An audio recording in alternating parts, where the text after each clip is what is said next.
Hey guys, tonight we are diving into a story so dripping with gold it feels like a fantasy. We're talking about the 14th century West African ruler, Mansa Musa, a man so mind-bogglingly wealthy that he makes today's billionaires look like they're shopping with pocket change. And tonight, you are him. Just a friendly warning, handling this much wealth is a full-time job. And as well see, you might accidentally break an entire country's economy with your generosity. So no pressure.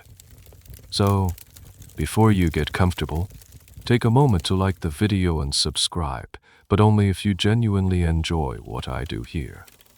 And as always, I love seeing where you're all listening from. Drop your city and the time in the comments below. It's always cool to see our little community stretching across the globe. Now, dim the lights, maybe turn on a fan for that soft background hum, and let's ease into tonight's journey together. The first thing you're aware of isn't a sound, but a scent. It's the smell of cool, dry earth mixed with something sweet and smoky, like vetiver root incense that has been burning slowly through the night. Your eyes flutter open. There's no harsh sunlight here, only a soft, diffused glow filtering through intricately carved wooden screens that serve as windows. The air is still and heavy with the impending heat of a West African morning. You are lying on a low bed, covered not by a heavy blanket, but by a fine, vibrantly patterned cotton throw, so soft it feels like a cloud. You stretch, and your bare feet meet the floor. It's not cold stone nor rough wood. It's a floor of back, polished earth, covered in layers of thick, woven reed mats. It feels cool and strangely alive beneath your soles.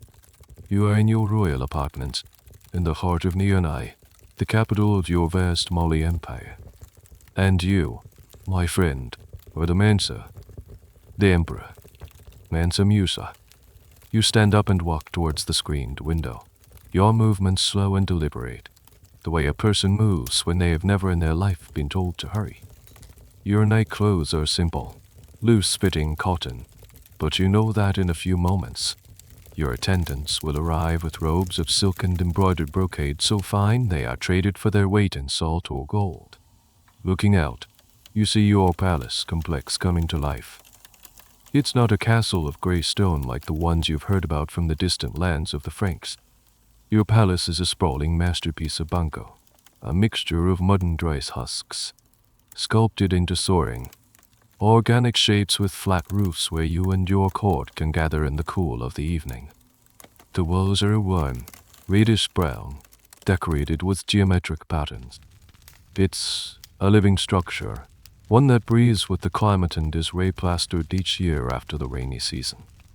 Some visiting traders from across the Great Desert have described it as primitive. You just smile. They don't understand. This architecture is the wisdom of your ancestors, perfectly suited to this land. Besides, what they can see is the luxury within.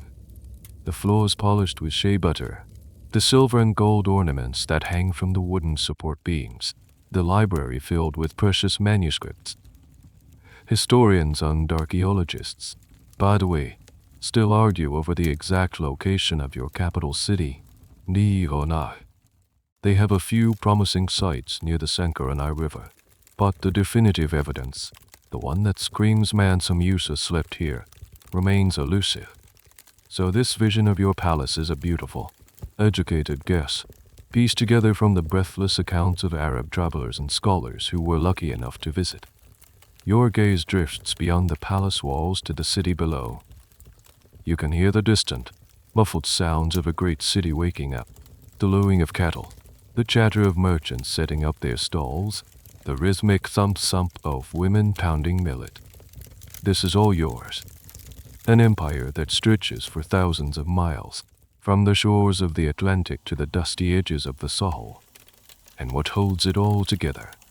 What makes your name whispered with all from the markets of Morocco to the ports of Venice? Gold. You possess more gold than any single person, or even any kingdom, can properly conceive of. The mines of Bambukai and Biori, deep in the southern part of your territory, pour forth the seemingly endless river of the stuff. Nuggets the size of a man's fist are not uncommon. In fact, by law, all large nuggets belong to you, the Mensa. The common folk are only allowed to keep the gold dust. It's a simple rule to maintain the value of the metal, and to remind everyone who is in charge. A little-known secret, one that even your own subjects might whisper about in hushed tones, is how some of this gold is traded. In certain remote regions, your merchants practice what is called the silent trade.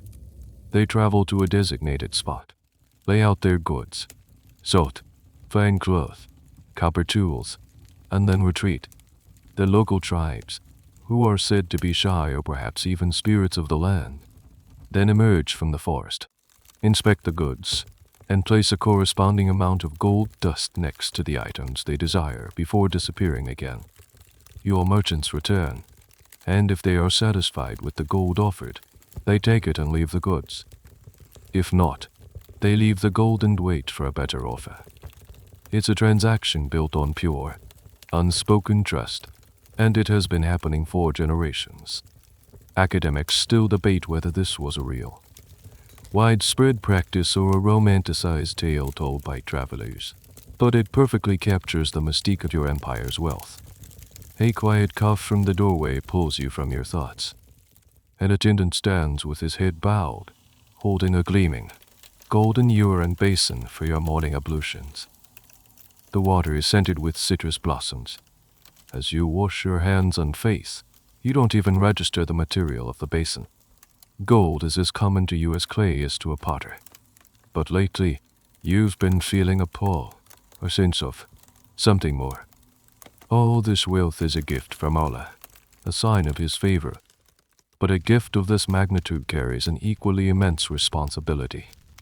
A thought, a whisper that has been growing louder in your mind for months, now returns with the clarity of the morning sun. That is a duty, a sacred pillar of your faith that you have yet to fulfill. The Hajj, the pilgrimage to the holy city of Mecca. The attendant returns, this time followed by others who move with a practiced, silent efficiency. They lay out your morning meal on a low, intricately carved wooden table. There are bowls of warm millet porridge sweetened with honey and dotted with tart baobab fruit. There are grilled fish from the nearby Niger River, seasoned with fiery peppers and groundnuts. And in the center of the table, in a small dish carved from a single piece of dark, polished wood, sits a small pile of glistening, coarse crystals. It's soft. To an outsider, it might seem the most mundane item on the table. But you know the truth. That small pile of white crystals is, in many ways, just as precious as the golden goblet you drink from. You are the master of gold. Yes, the world knows this. But your empire, the very foundation of your power, is built on a delicate balance. It's a grand scale, with the glittering gold of the south on one side, and the stark, white salt of the north on the other. Your throne sits at the fulcrum, and your wealth comes from controlling the exchange. The gold from your mines in Bamboo Kai and Bri is beautiful, desirable, the stuff of dreams. But it can't preserve food. It can't replenish the bodies of your soldiers and farmers who toil under the relentless sun. It can't keep your precious livestock healthy. For that, you need salt. And salt comes from the one place you don't control directly, but have influence over, the vast, unforgiving expanse of the Sahara Desert. You take a pinch of the salt and sprinkle it over your fish. The taste is sharp, clean, and essential. It awakens the other flavors, and you feel a familiar, primal satisfaction. This is the taste of life. You've heard stories from your caravan leaders about lands deep in the southern forests where people have never seen black salt. They get what little they can by burning certain reeds and collecting the ash. To them, a single slab of the pure salt from the north is a treasure worth more than any gold nugget. This simple fact is the engine of your economy. Your merchants led caravans north, laden with gold, cola nuts, and fine crafts. They travel for weeks, their camels swaying under the weight, until they reach desolate outposts like Taghauser. Taghauser is a place that defies imagination, a city built almost entirely from salt. The houses are blocks of salt, the mosques are salt, all under a sky of brassy heat. The miners there, mostly slaves, cut massive slabs of the mineral from the dry lake beds. And it is there, in the middle of nowhere, that the great exchange happens. Your gold for their salt. Pound for pound. Some say, though the exchange rate is a complex dance of supply, demand, and season. This brings a slight smile to your face. One of your cleverer financial advisors, a man who has traveled to Cairo and back, once told you about the ancient Romans. He said their soldiers were sometimes paid in salt, a payment called a solarum. He explained that this is where a distant Frankish word, salary, comes from. You find this endlessly amusing. You pay your soldiers with gold, but their lives, and the lives of their families, are sustained by the very thing those ancient soldiers received as wages. It's a little historical footnote that makes the world feel both large and interconnected.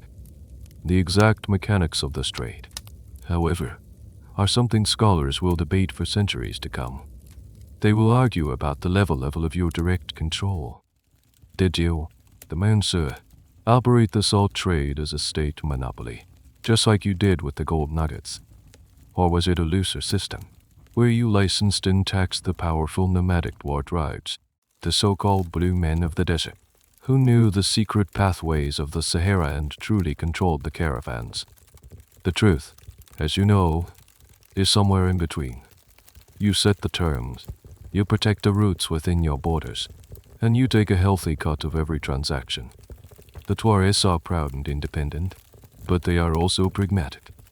They know better than to anger the man who controls the gold. You finish your meal and clap your hands softly. The attendants appear as if from thin air to clear the table. As you watch them, your mind drifts back to the Hajj.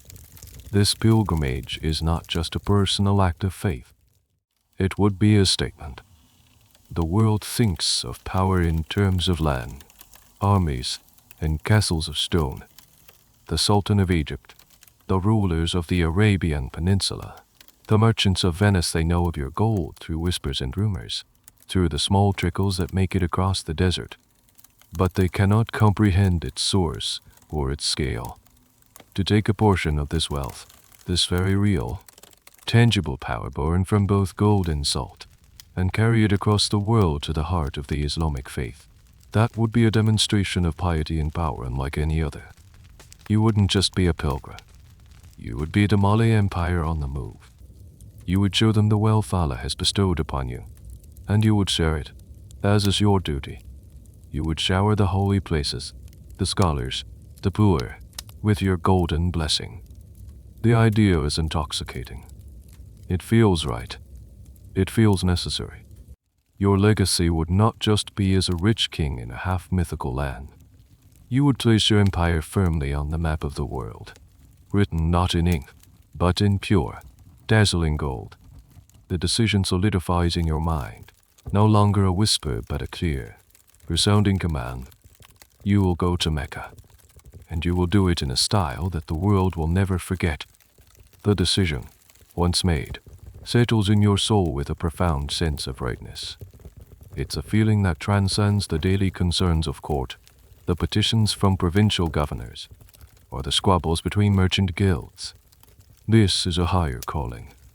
The Hajj, one of the 5 pillars of Islam, is a duty for every able-bodied Muslim who can afford the journey. And you, Mansa Musa, can most certainly afford it. In fact, the very concept of affording it seems almost comical. It's like asking if the sky can afford to be blue. You summon your chief vizier, a man of immense learning and quiet competence whose family has served your dynasty for generations. He enters the audience chamber, his face a mask of serene neutrality, though his sharp eyes miss nothing. You are seated on a raised platform, a simple but powerful wooden throne draped in reed velvet. Before him, You don't mean the ostentatious displays of power. He knows where the power lies. I will make the pilgrimage, you say, your voice echoing slightly in the high silencing room.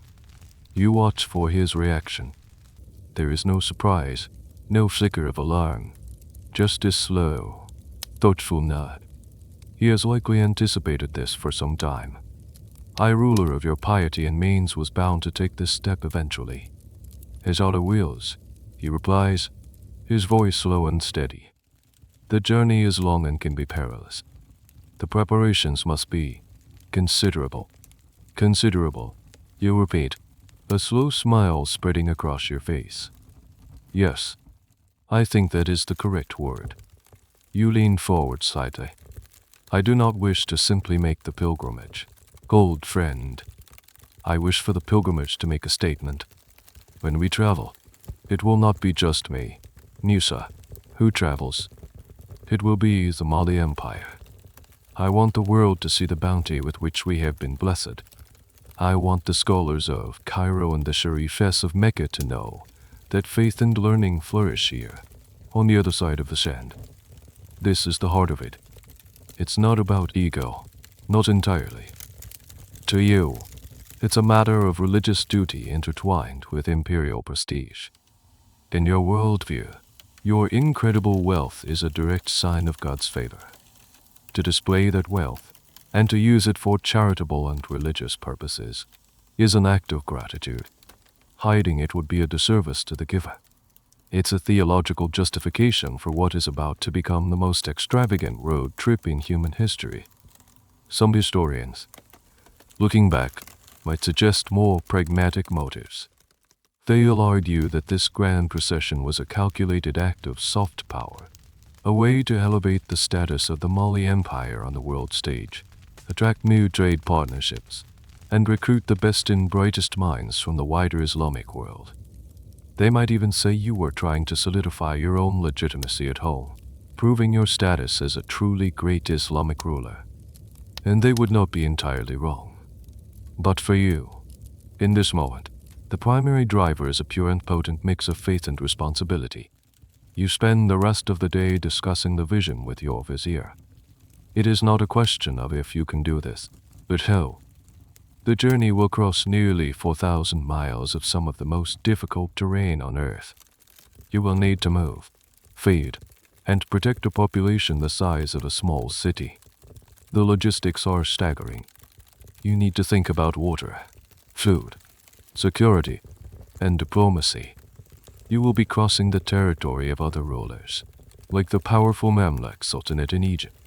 Protocols must be observed, gifts must be prepared, and a clear message of peaceful, pious intention must be sent ahead. The cold, hard truth is that a procession of this size, even one with peaceful intent, can look a lot like an invading army. You must make it clear from the outset that you come as a brother in faith, not as a conqueror. This will be a delicate dance, a more peculiar aspect of your motivation, one that your court whispers about but never dares say to your face, is your desire to atone. Your mother, according to some accounts, was a woman named Kenku. And court gossip, persistent and hard to stamp out, suggests that you may have accidentally caused her death. The details are murky, lost to the haze of memory and rumor. Perhaps it was a hunting accident, a misunderstanding, a moment of tragic carelessness. Historians still debate the veracity of this claim. Was it a real event, or a later invention to add a layer of dramatic, personal motivation to your legendary journey? We don't know for sure. But if it's true, if this shadow hangs over your heart, then the Hajj takes on another dimension. It becomes a quest for personal redemption, a grand gesture to seek forgiveness from the Almighty for a sin that all your gold cannot erase. As evening falls, you stand on a balcony of your palace, looking west towards the setting sun.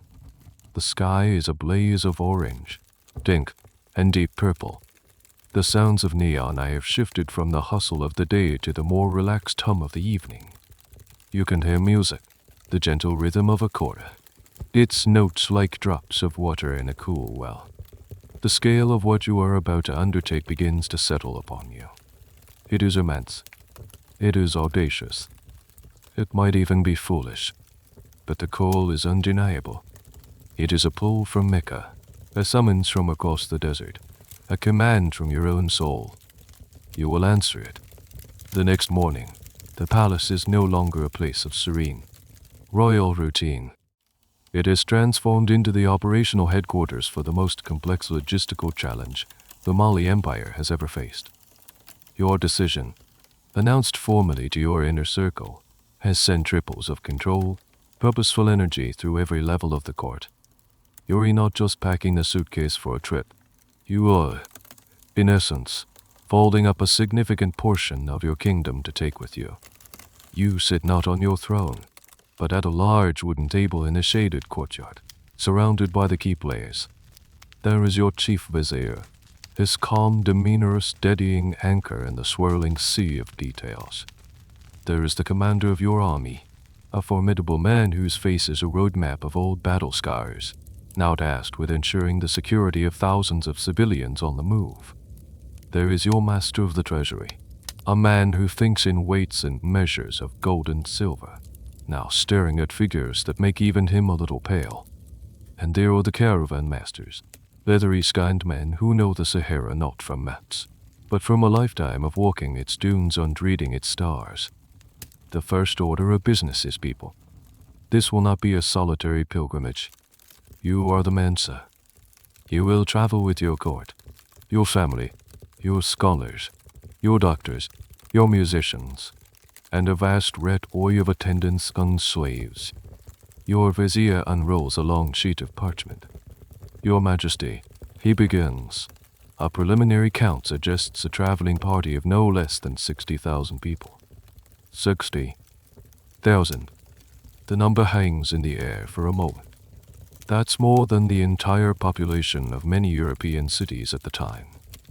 You nod slowly, processing the scale. And the guard, U.S., turning to your army commander. 10,000 of my best soldiers. Majesty, he says without hesitation. And another 2,000 of the royal guard, to form your personal escort. 12,000 soldiers, not to wage war, but to act as security guards, scouts, and peacekeepers for this mobile city. They will protect the caravan from desert bandits, ensure order within the camp each night, and serve as a very visible deterrent to any local chieftain who might get any funny ideas about the mountain of gold passing through his lands. Then comes the question of provisions. 60,000 people for a journey that could take more than a year. The master of supplies, a man whose entire life has been about calculating grain stores and water needs, looks overwhelmed. You can't carry all the food with you. Instead, you'll need to dispatch agents ahead of the main caravan. They will travel weeks in advance, buying up huge quantities of grain, dates, and livestock in the oasis towns and market cities along your route. They will establish supply dumps, ensuring that when your massive procession arrives, there is food waiting. It's an expensive and complicated solution, but it's the only way. Of course, the most iconic element of your baggage is the gold. You turn to your treasurer. The gifts, you say simply. He clears his throat. Majesty, we have prepared 80 camel loads of gold dust, each load weighing 300 pounds. Do the math on that. 80 camels, each carrying 300 pounds of gold dust. That's 24,000 pounds of gold. And that's just the dust, the currency for everyday generosity and expenses. Then there's the really good stuff. Furthermore, the treasurer continues, his voice hushed. Your personal retinue of 500 slaves will each carry a staff of pure gold, weighing 6 pounds. Another 3,000 pounds of solid gold, just walking along as decorative accessories. This isn't for spending. This is for showing. This is the part of the procession designed to make jaws drop, to create the legends that will be told for centuries. Historians, naturally, will forever quibble over these numbers. Were there really 60,000 people? Was it truly 80 camel loads? Some Arab chroniclers who witnessed the event would report even higher figures. The exact accounting is lost to history, but the general consensus is that the scale was, to use a technical term, utterly bonkers.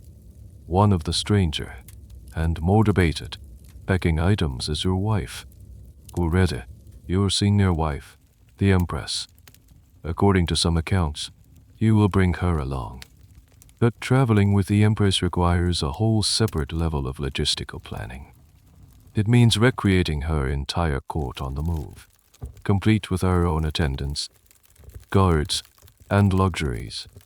One story, a bit of a historical curiosity, claims that for a previous journey, a Malian ruler had a river temporarily diverted to provide a swimming pool for his wife at a desert encampment. Well, that's likely a wild exaggeration. It speaks to the level of accommodation expected for the royal family. Deciding whether to bring your primary wife and her massive entourage is a major strategic decision in itself.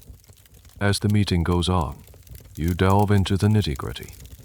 You'll need thousands of camels, not just for the gold, but for water, tents, luxury goods, and personal baggage. You'll need horses for the cavalry. You'll need donkeys and oxen for the heavier supplies. You need to plan the daily rhythm of the march, how many miles to cover each day, where to make camp each night, how to manage sanitation for a city on the move. You discuss the diplomatic envoys who must ride ahead to Cairo to announce your impending arrival to the Mamluk Sultan. Ensuring your reception is one of state guest-level honor, not oheke for an army you see a level panic. By the end of the day, the courtyard is covered in scrolls, charts, and hastily drawn maps. The scale of it all is both terrifying and exhilarating. You are not just planning a journey. You are composing a masterpiece, a grand symphony of movement, wealth, and faith. Every person, every camel, every single grain of gold is a note in this composition. And you are the conductor. The day of the grand review arrives. It's a day not for marching, but for witnessing. You stand on a purpose-built wooden platform on the vast plain just outside Neon's city walls. The sun is hot, but a vast silk canopy, dyed deep indigo and held aloft by a dozen strong men, shields you from its direct glare. The air through is with a palpable energy, a mix of excitement, anxiety, and the sheer, overwhelming noise of tens of thousands of people and animals gathered in one place. Before you, stretching so far into the heat haze that it seems to dissolve into the horizon, is your procession. It's one thing to see the numbers on a scroll, to discuss the logistics in a quiet courtyard. It's another thing entirely to see it brought to life.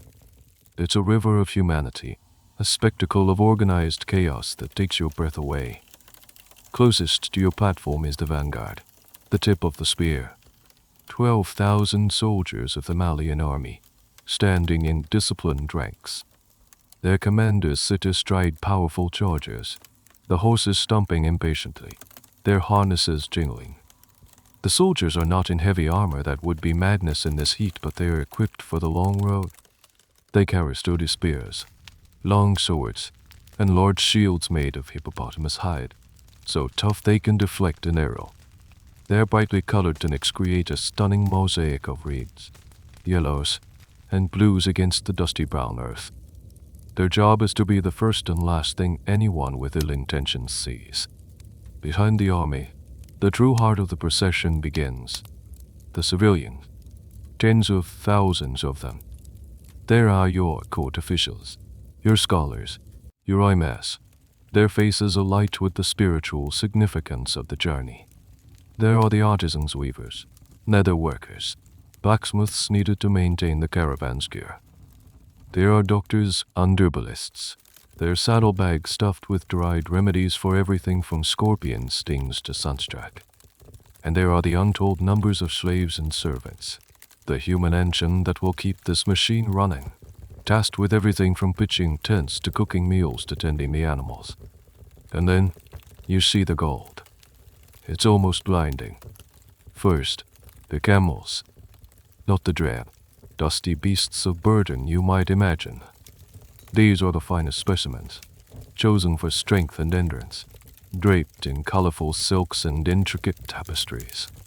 And on the backs of 80 of them are the heavy coffers, each one containing 300 pounds of gold dust. The camels seem to sway under the immense weight. Their handlers, men from the nomadics and HAJA tribe who know the desert better than they know their own names, walk beside them with a quiet pride.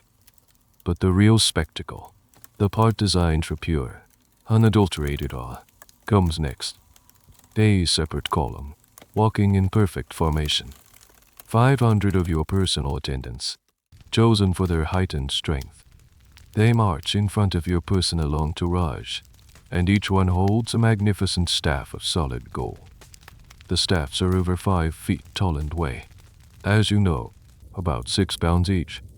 In the bright morning sun, this column of men creates a moving forest of shimmering, golden light. It's an absurd, glorious, and utterly unforgettable sight. The sheer, unapologetic proclamation of wealth is so extreme it borders on performance art. A little-known fact about these gold staffs: they weren't just for show. Gold is a soft metal. A 6-pound staff of pure gold is not a practical walking stick. It's heavy, unwieldy, and would bend easily. This detail alone tells you their purpose was purely symbolic. They were walking boughs of bullion, living advertisements for the wealth of your empire. Academics still wonder if these men had other duties, or if their sole job for the entire year-long journey was simply to look fabulous while carrying a fortune. As you scan the immense crowd, you also see the network of support systems. There are the water carriers, commanding teams of donkeys laden with bulging water skins, the most vital resource of all. There are the mobile kitchens, already preparing the day's first meal, the smoke from their cooking fires rising in thin columns into the sky. You see musicians, carrying their kei or azimbalafons, because a journey of this magnitude must have a soundtrack. It's a self-contained, self-sufficient world, ready to crawl across the face of the continent. You spot your chief wife, Dinori, observing the scene from a shaded litter, a sort of enclosed couch, carried on the shoulders of 16 strong men. It is a palace in miniature, complete with silk curtains to shield her from public view and a retinue of her own attendants to see to her every need. Her presence adds another layer of complexity and prestige to the whole affair. This is the moment the plan becomes real. The weight of responsibility settles on you more heavily than any gold. Every single one of these 60,000 souls is your charge. Their safety, their sustenance, their spiritual well-being, it all rests with you. It's a sobering thought, but it is also thrilling. You are the shepherd of this vast, glittering flock. You raise your hand. A hush falls over the immediate vicinity, a silence that spreads outwards like a ripple in a pond. The commander of your army rides forward and salutes. The caravan masters look to you, their eyes squinting in the sun, waiting for the signal. The journey to Mecca, a dream whispered in the quiet of your palace, is about to begin. The golden river is about to flow. With a final, decisive nod, you give the signal. Deity, resonant blast from a ceremonial horn, long and made of ivory, cuts through the air. It's the sound of departure, the note that sets the great machine in motion. The vanguard of soldiers begins to move, their marching feet kicking up a cloud of fine, red dust. The sound is a low, rhythmic shuffling at first, which soon grows into a steady, pounding cadence. Behind them, the vast column lurches forward, a slow, colossal wave of people and animals. The journey has begun. You descend from the viewing platform and mount your own magnificent horse, a pure white stallion with a harness decorated with golden tassels.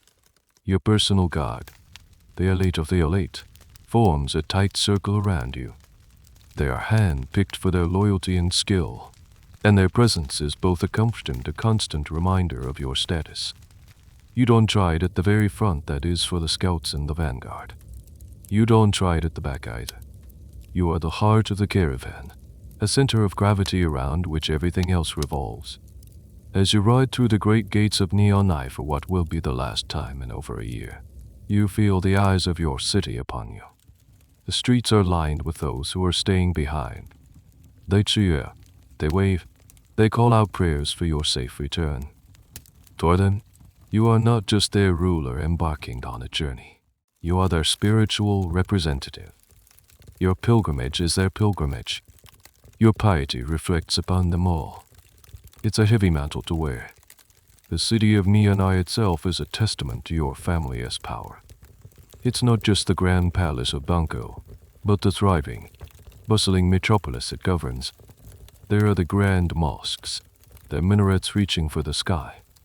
There's a university, a smaller cousin to the great centers of learning you plan to visit, but a source of immense pride nonetheless. There are the markets, a dizzying explosion of commerce where one can buy anything from Saharan salt to forest cola nuts, from fine damascene steel to locally woven cotton that is as soft as a whisper. Leaving it all behind, even temporarily, feels like leaving a part of yourself. As you clear the last of the city's adobe buildings, the landscape opens up. You are on the road, though road is a generous term. It's more of a well-worn track, a path beaten into the earth by centuries of trade caravans. The initial leg of the journey is familiar territory, taking you through the heartlands of the Mali Empire. The air is filled with a cacophony of sounds, the creak of leather, the jingle of harnesses, the lowing of cattle, the bleating of goats, the endless chatter of 60,000 people, and, underpinning it all, the soft, rhythmic padding of thousands of camel feet on the dusty ground. Your royal musicians, never far from your side, begin to play. The gentle, rippling notes of the kora, a 21st string harp flute, create a melody that seems to cool the air.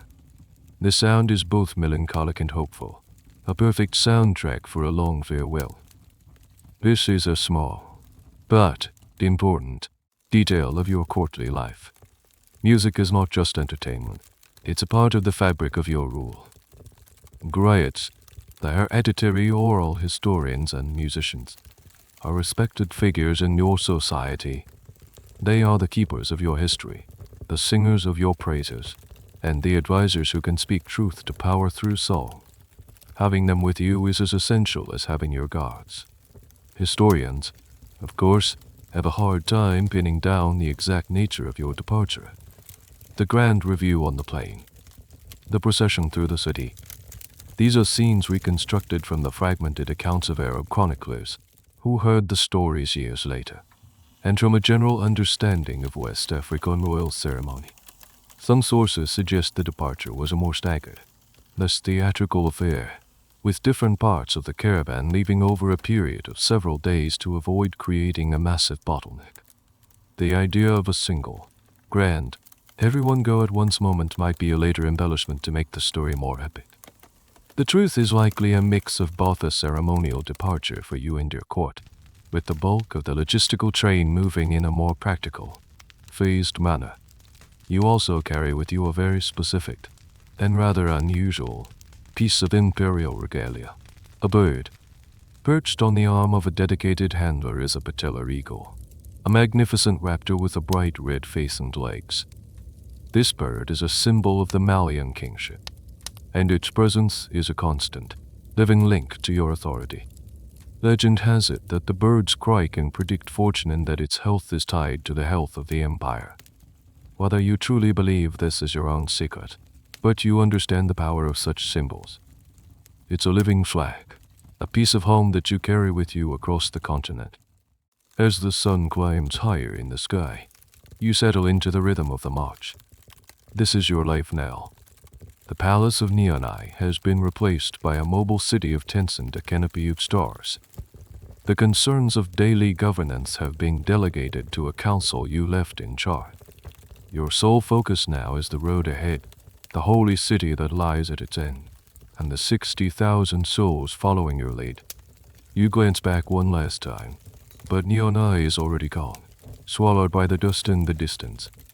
There is no turning back now.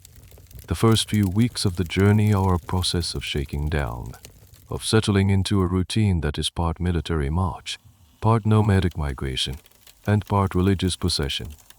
You are still within the familiar embrace of your own empire, traveling through the vast, grassy plains of the Sudanian savannah. This is the breadbasket of your kingdom, a landscape of scattered acacia trees, towering baobabs, and grasslands that stretch to the horizon, shimmering golden green under the African sun. Your days fall into a predictable, comforting rhythm. The camp stirs before dawn, a low hum of activity that grows with the first light. You perform your morning prayers as the sky turns from inky purple to soft gray. The air is cool and fresh, a brief respite before the heat of the day takes hold. Your personal attendants bring you a light meal, perhaps some fruit, a piece of flatbread, and a cup of sweetened mint tea, a habit picked up from the desert traders. By the time the sun has fully risen, the caravan is in motion. The sound is immense, a rolling tide of footsteps, toes, and voices. You ride near the center of the column, insulated from the dust of the vanguard and the noise of the rearguard. The pace is slow and deliberate, governed by the speed of the heavily laden camels and the thousands of people on foot. You might cover 10, perhaps 15 miles on a good day. It's a walking pace, a speed that allows the world to unfold around you slowly. You pass through villages and towns loyal to your rule. The sight of your procession is a major event. Local governors and chieftains ride out to meet you, offering tribute and hospitality. They bring gifts of grain, cattle, and fresh water, which are gratefully accepted by your supply masters. In return, you are generous. You dispense justice, settle local disputes. Then, of course, you give gifts. At each significant stop, a small amount of the gold dust from those 80 camels finds its way into the hands of the local elites and the needy. It's a calculated act. It reinforces loyalty, reminds them of the wealth and power of the central government, and builds a groundswell of goodwill for your pilgrimage. These early displays of generosity are a mere trickle, a hint of the flood to come. But even this small-scale gift-giving has an effect. You are lubricating your passage with gold, ensuring your journey through your own lands is smooth and celebrated. One of the curious, and often debated, aspects of your journey is the sheer number of wives and concubines you might have brought with you. While your chief wife, the Empress, had her own grand entourage, a ruler of your status would have had a significant harem. The logistics of moving dozens, perhaps hundreds, of royal women, each with her own maids and attendants, adds another layer of complexity. Some scholars suggest that the number of women on the trip is often exaggerated in the chronicles, a way for outside observers to emphasize your exoticist power. They argue you likely traveled with only your most senior wife and a small, core group of attendants. The real answer, as with so many details of your life, remains a subject of speculation. The landscape itself is a character in your journey. The savannah is full of life. You see herds of antelope flowing like water across the plains, families of elephants moving with ponderous grace in the distance, and giraffes nibbling delicately at the tops of acacia trees. At night, the sky is a revelation. Away from the lights of any city, the stars are impossibly bright, a dense canopy of diamonds scattered on black velvet. Your scholars, who know the constellations as well as any sailor, point out the celestial landmarks that will guide you north. They tell you stories of the stars, weaving together science and mythology. But the savannah is not entirely benign. There are dangers. Lions and leopards stalk the periphery of the camp at night, drawn by the scent of your livestock. The campfires and the vigilance of your soldiers keep them at bay. There are venomous snakes to watch for, and swarms of insects that can make life miserable. Your doctors and herbalists are kept busy treating minor injuries, sun sickness, and the inevitable stomach ailments that come with life on the road. As you travel, you are not idle. You hold court from a large tent during the long midday rest periods when the sun is at its most brutal. Messengers on fast camels ride back and forth between the caravan and Dianai, keeping you informed of the empire's affairs and carrying your orders back to the capital. You spend hours in discussion with the scholars you have brought with you, debating points of theology, law, and philosophy. This is not just a physical journey. It is an intellectual and spiritual one. You are a team, but you are also a student, constantly seeking to deepen your understanding of your faith in the world. Day by day, week by week, Neon Eye feels further away. The grasslands are beginning to thin. The trees are becoming scarcer, more stunted. The air is growing drier.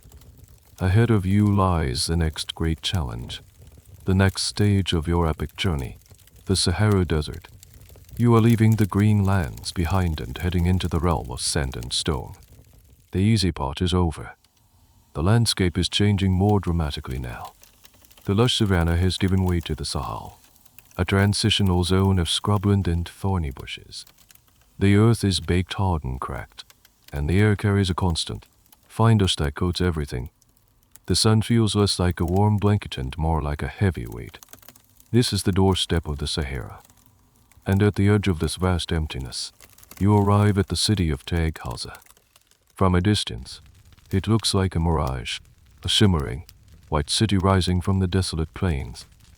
As you get closer, you realize it's no illusion, but the reality is stranger than any mirage. The city is literally made of salt.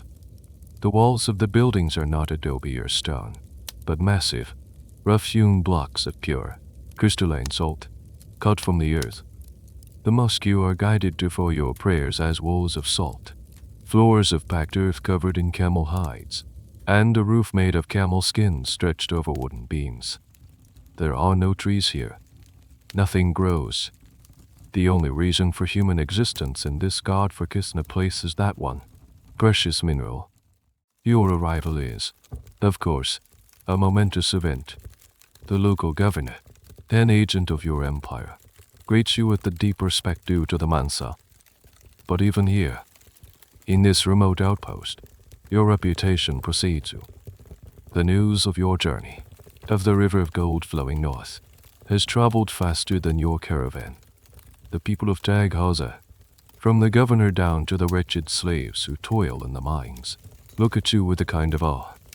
You are the other half of their world. They live and breathe salt. You command the gold.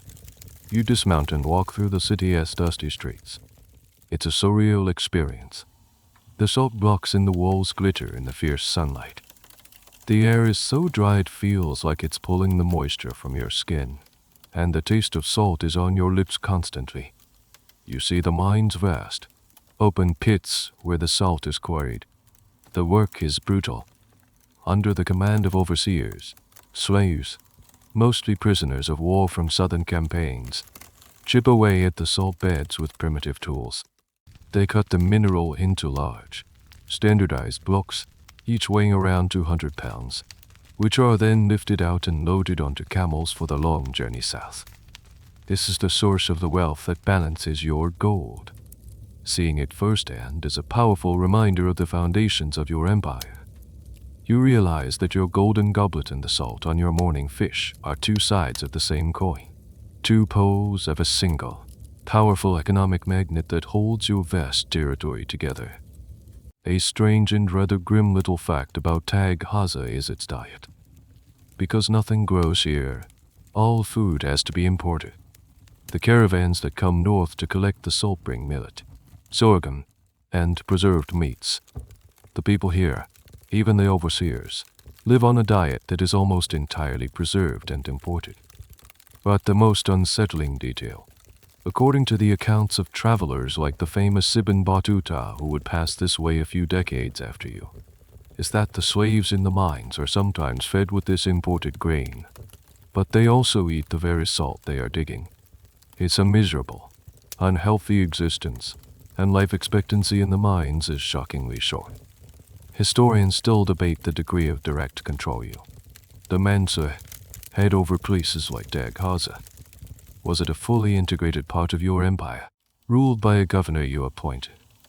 Or was it more of a vassal state, controlled by local Tuar clans who simply paid you a hefty tax for the privilege of operating the mines and trading with your caravans? The evidence suggests it was likely the former.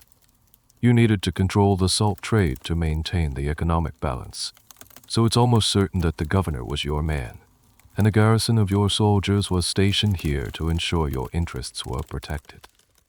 You do not stay long in Tag Hausa. It is a place of business, not comfort. It is a necessary stop to resupply with the one thing it has in abundance: salt, for your own caravan's needs and to rest your animals before the true desert crossing begins.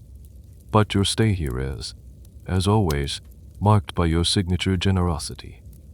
You distribute gifts of gold dust, fine cloth, and kola nuts to the slaves in the mines. You order a distribution of fresh food and water, a small act of mercy in their brutal lives. It costs you little, but for them, it is a day of unimaginable luxury. As you prepare to leave, you watch the caravans being loaded. Some are yours, heading north with you. Others are commercial caravans, preparing for the journey south, back towards Nianai. The camels grunt and complain as the heavy salt slabs, two to a camel, are strapped to their backs. It's a slow, painstaking process. This is the heartbeat of the trans-Saharan trade, right here in the stark, white city. Riding out of Tag Hausa, you feel a sense of foreboding mixed with anticipation. You have left last real outpost of civilization behind. Ahead of you lies nothing but sand, rock, and sky. The real test of your faith, your leadership, and your logistics is about to begin. The Sahara awaits. Leaving Tag Hausa is like stepping off a cliff into an ocean of sand. The world loses its color. The greens of the savanna and the reddish-brownness of the Sahel are gone, bleached away. Now, everything is a variation of beige, ochre, and blinding white. The sky above is a vast, unforgiving bowl of the deepest blue, empty of clouds. This is the Sahara, and its sheer scale is humbling. The very air you breathe has changed. It's no longer just hot, it's abrasive. The wind, even when gentle, carries a fine, silicate dust that gets into everything: your clothes, your food, your eyes, your throat. The sun beats down with a physical force, and the heat radiates back up from the ground, creating shimmering, distorted waves that make the horizon dance and blur. The concept of shade becomes a distant, luxurious memory. Your massive caravan, which seemed so immense and powerful on the plains, now looks like a tiny, fragile thread of life crawling across a vast, indifferent canvas. The 60,000 people, the thousands of animals, are reduced to a mere speck by the emptiness around them. The silence is the most profound change. The familiar sounds of birds, insects, and distant village life have vanished. All you can hear now is the soft shush shush shush shush shush of thousands of feet and toes plodding through the sand, the creak of leather saddles, the occasional grunt of a camel, and the ever-present whisper of the wind. Your daily routine, established in the savannah, must now be completely overhauled. The desert dictates its own terms. You no longer march during the day. To do so would be suicide. The heat is too intense, capable of felling even the strongest man or animal. Instead, you adopt the rhythm of the desert nomads. Your day begins in the late afternoon. The camp is struck as the sun begins to dip towards the horizon, casting low, dramatic shadows across the dunes. The march takes place through the twilight and into the cool of the night. Traveling by starlight is a magical, almost mystical experience. The temperature drops, and the air becomes refreshingly cool. The sky, free from the haze of daylight, explodes with a brilliance you've never witnessed before. The Milky Way is a thick, luminous river overhead. Your caravan masters and scouts navigate by these celestial maps, their knowledge passed down through generations. You ride under the same stars that guided the pharaohs, the Romans, and countless caravans before you. It connects you to a deep and ancient history of desert travel. The 500 attendants with their golden staffs are a particularly surreal sight at night. In the flickering torchlight and the soft glow of the moon, their polished staffs don't glitter aggressively as they do in the sun. Instead, they give off a soft, glowing, almost liquid glow, like columns of captured moonlight. It's an even more ethereal and dreamlike spectacle than it was in the daytime. One of the fascinating, and often overlooked, realities of a desert crossing like this is the smell. Or rather, the lack of it. The desert is so dry that it's almost sterile. There's no smell of damp earth, no decaying vegetation, no life. The only scents are the ones you bring with you. The musk of the camels, the scent of cooking fires, the leather of your saddles, and the perfumes and incense used in your royal tent. It's a strangely sterile environment, which makes the smells of your own moving city all the more potent. Sometime after midnight, you stop for a rest and a meal. The mobile kitchens, in a miracle of organization, manage to produce hot food for thousands. It's simple, energy-rich fare, dates, flatbread, cheese, and sometimes estimate from the goats or sheep brought along for this purpose. Water is rationed with extreme care. Each person receives their allotted amount, and the guards watch the water skins as fiercely as they watch for bandits. As dawn approaches, you find a suitable place to make camp for the day. This is a critical decision. You look for a place with some natural protection, perhaps the lee side of a rocky outcrop, though often there is nothing but open sand. The tents go up with practiced speed, creating a temporary city that huddles together against the coming onslaught of the sun.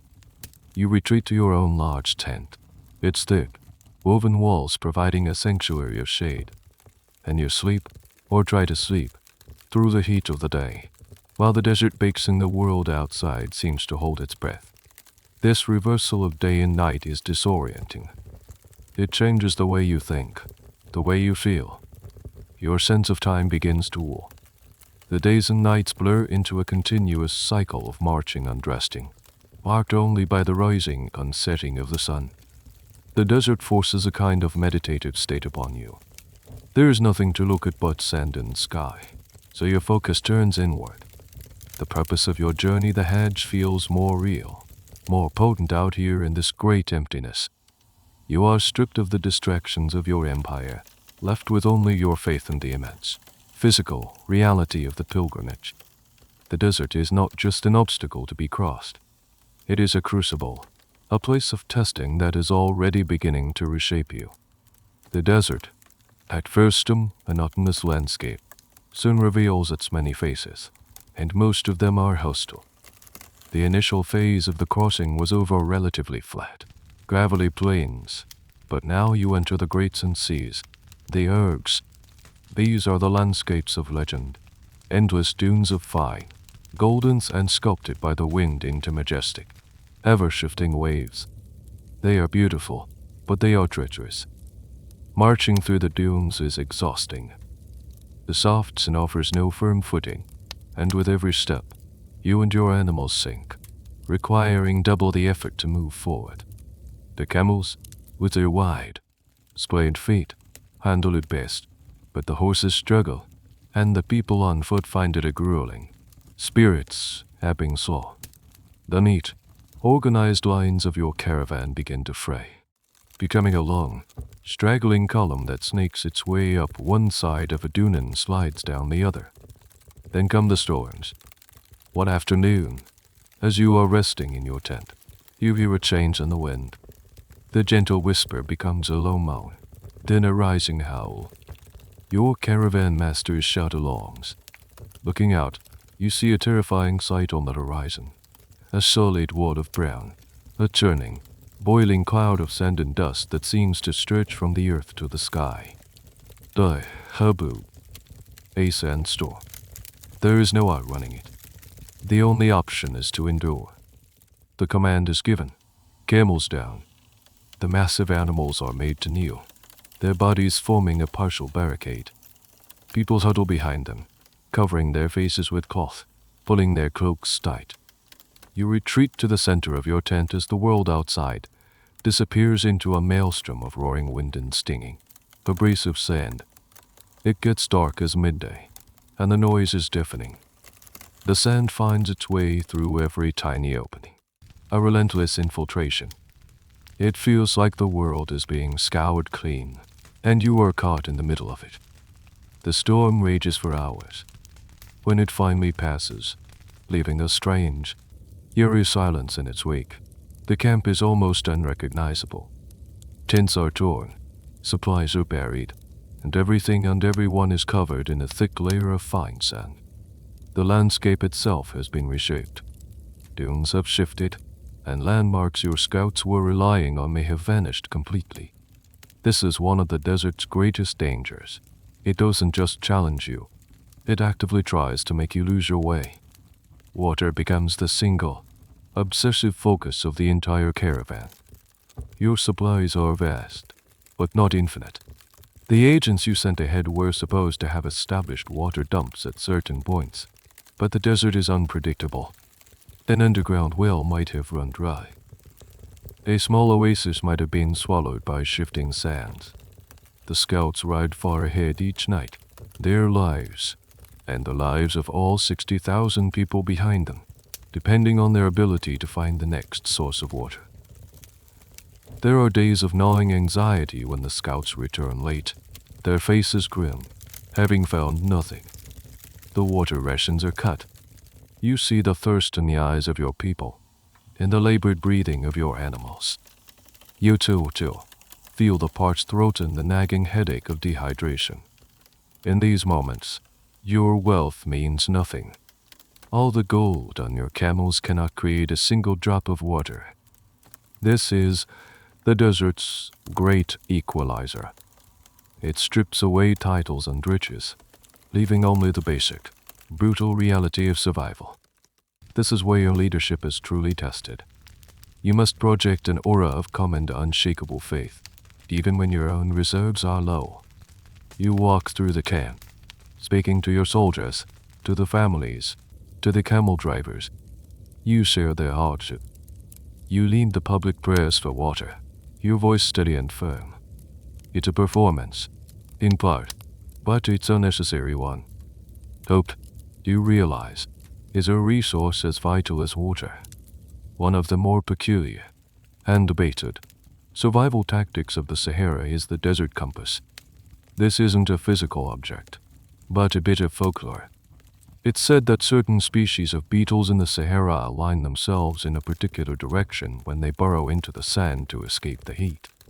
Experienced nomads could supposedly dig up these beetles and use their orientation to get a rough idea of north and south, even on a cloudy day or in a disorienting landscape.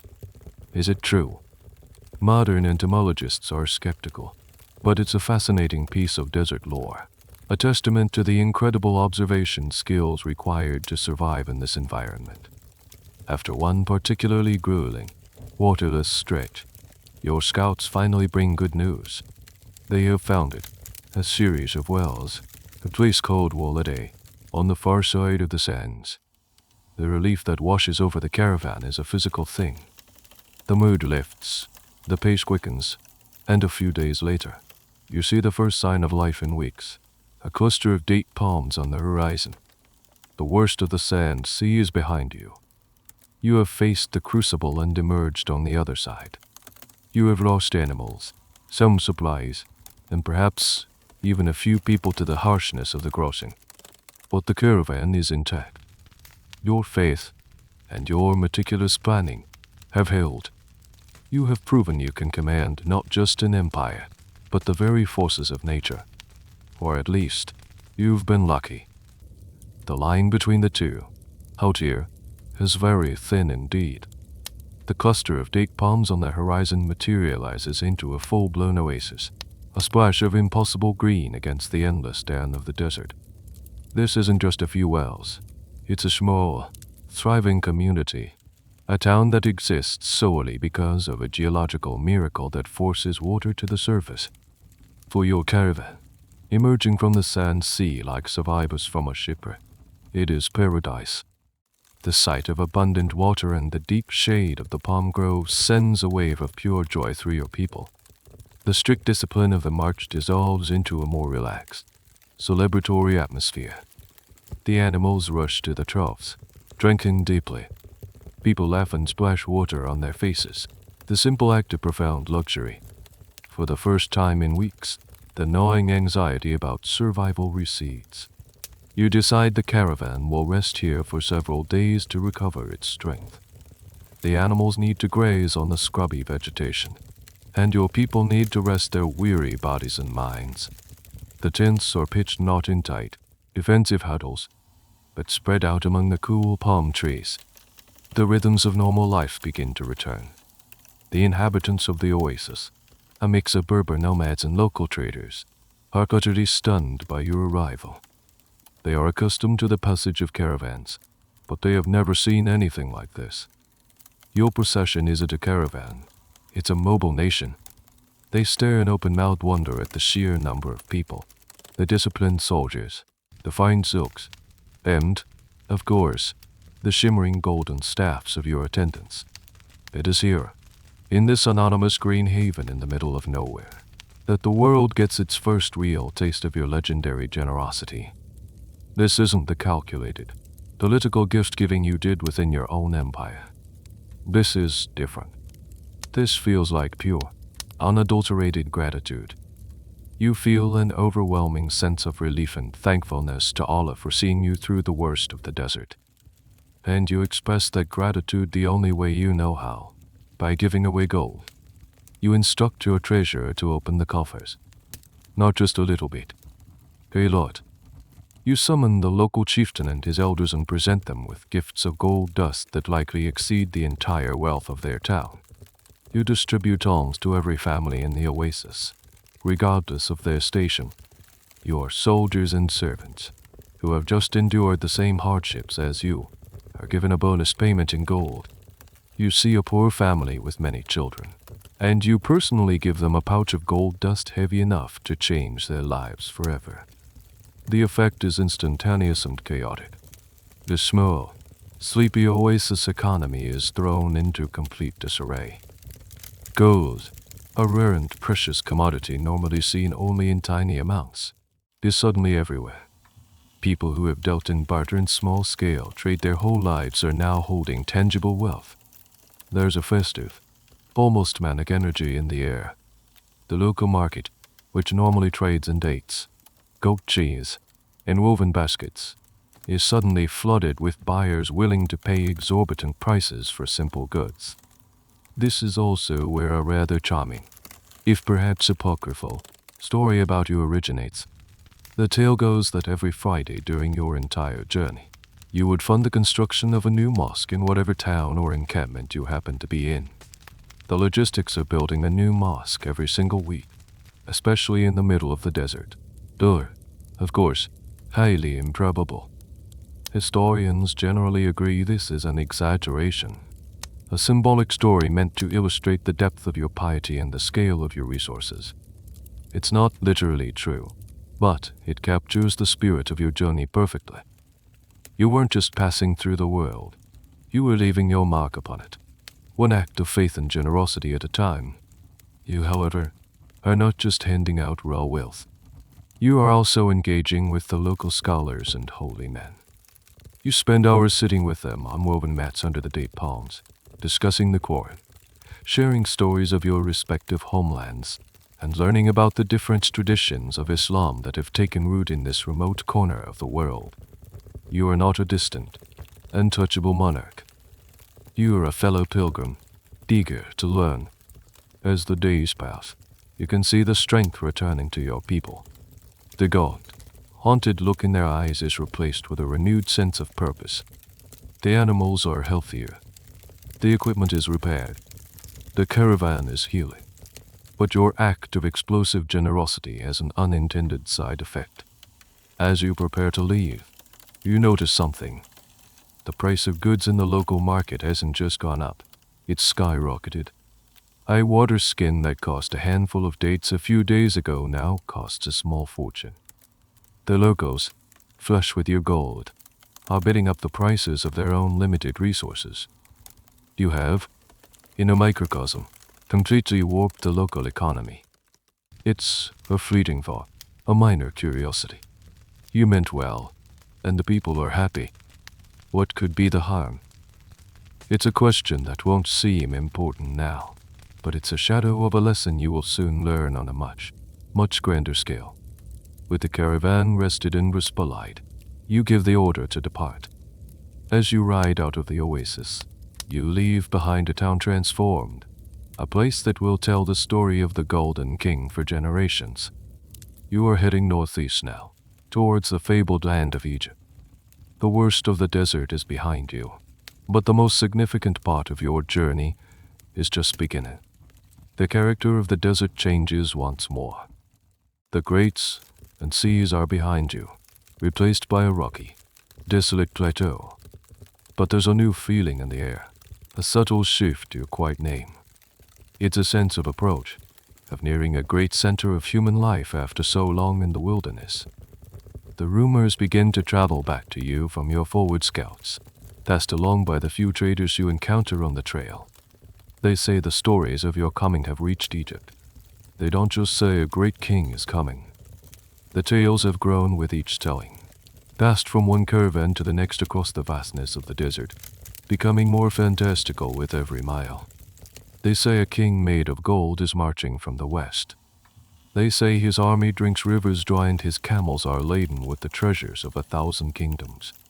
They say he is preceded by a moving forest of golden staffs that outshine the sun.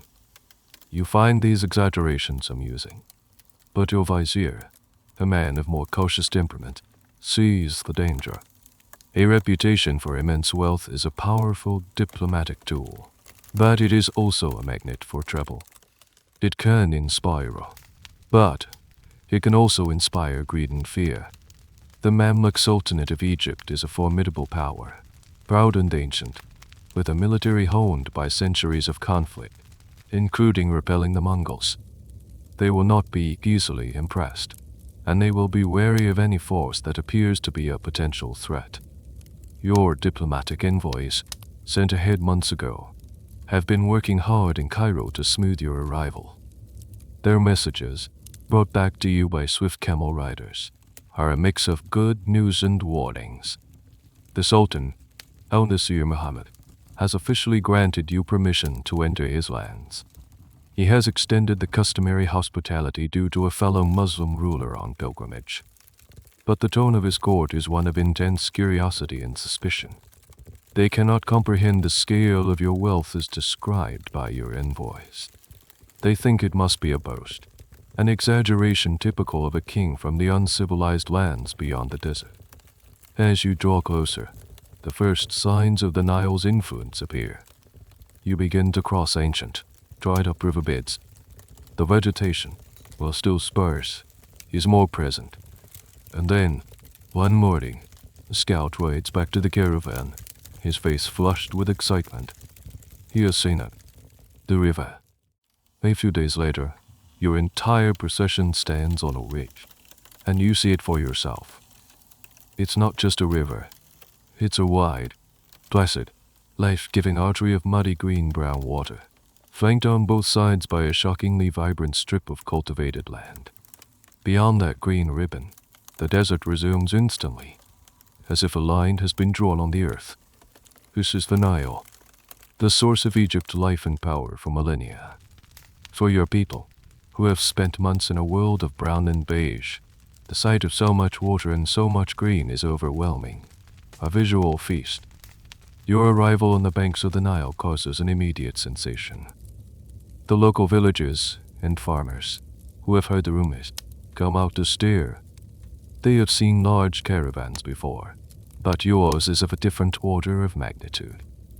The sight of your disciplined soldiers, the endless column of people, and the glint of so much gold in the sun confirms that the wild stories were not, in fact, wild enough. This is where you get a first-hand look at the civilization you are about to enter. You see the ancient irrigation systems, the canals and shed UFS that have watered these fields for thousands of years. You see peasants working the land with a rhythm born of countless generations. You see stone buildings that are older than your own dynasty. It's a land steeped in a history so deep it makes your own powerful empire feel young and new. A strange little detail of this region is its legal system, which would have been quite different from your own. The Mamluk Sultanate operated under a complex system of Islamic law, but it also had a whole separate legal framework for its military caste, the Mamluks themselves. This dual system was often a source of tension. Furthermore, they had specific courts for different religious minorities. It was a sophisticated, if sometimes bewildering, legal landscape, very different from the more centralized, personality-driven justice system you oversaw at home. This is a detail your legal scholars would have found fascinating. The news of your physical arrival in his territory galvanizes the Sultan in Cairo. He dispatches a high-ranking emir, a provincial governor, with an escort of Mamluk cavalry to formally greet you. The meeting takes place in a pavilion hastily erected on the riverbank. The Mamluk emir is a man of impressive bearing, dressed in fine silks and light armor, his demeanor polite but watchful. His soldiers are a stark contrast to your own. They are heavily armored cavalry, the elite shock troops of the Islamic world, and their professionalism is palpable. Through translators, you exchange formal greetings. You emphasize that you come in peace, as a pilgrim on the way to the holy cities. The emir extends the Sultan's welcome. But underneath the pleasantries, there is a subtle tension, a sizing up of two different worlds, two different kinds of power. The emir and his men are trying to reconcile the image of a sub-Saharan king with the reality of the immense, organized, and fabulously wealthy force standing before them. As a gesture of goodwill, you present the emir with gifts, several fine horses from your own stock, bolts of exquisitely woven cloth, and a handsome quantity of gold dust. The emir accepts graciously, but you can see a flicker of surprise in his eyes as his servant EFTs the bag of gold. It's heavier than he expected. The rumors, he is beginning to realize, might just be true. The whispers of the Golden King are about to become the roar of reality in the heart of Cairo. The final leg of the journey to Cairo feels different. You are no longer crossing an empty wilderness, but traveling through the most densely populated, historically rich, and powerful state in the region. The road, now a proper, well-traveled highway, follows the life-giving Nile. Your caravan moves through a continuous landscape of villages, farms, and towns. The sheer density of people is something new and startling to your followers who are used to the vast, open spaces of West Africa. Every settlement you pass empties out, the people lining the road to witness the spectacle. The stories are now solidified into a kind of feverish, expectant legend. By the time you are a day's march from Cairo, your arrival is the only thing anyone in the capital is talking about. The markets are buzzing with rumors. The scholars are debating the meaning of your coming.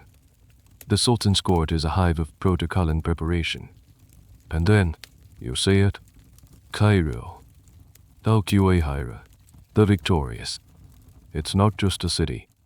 It's a sprawling, monumental entity, the largest and most magnificent city you have ever laid eyes on. Niamey is your home, a beautiful and powerful capital, but Cairo is on another scale entirely. From a distance, the skyline is a forest of minarets, domes, and the imposing, unyielding bulk of the citadel, the fortress palace of the Mamluk sultans, perched on a hill overlooking the city. As you draw closer, the noise of the city reaches you, a constant, deep hum of 1,000,000 people living, working, and trading.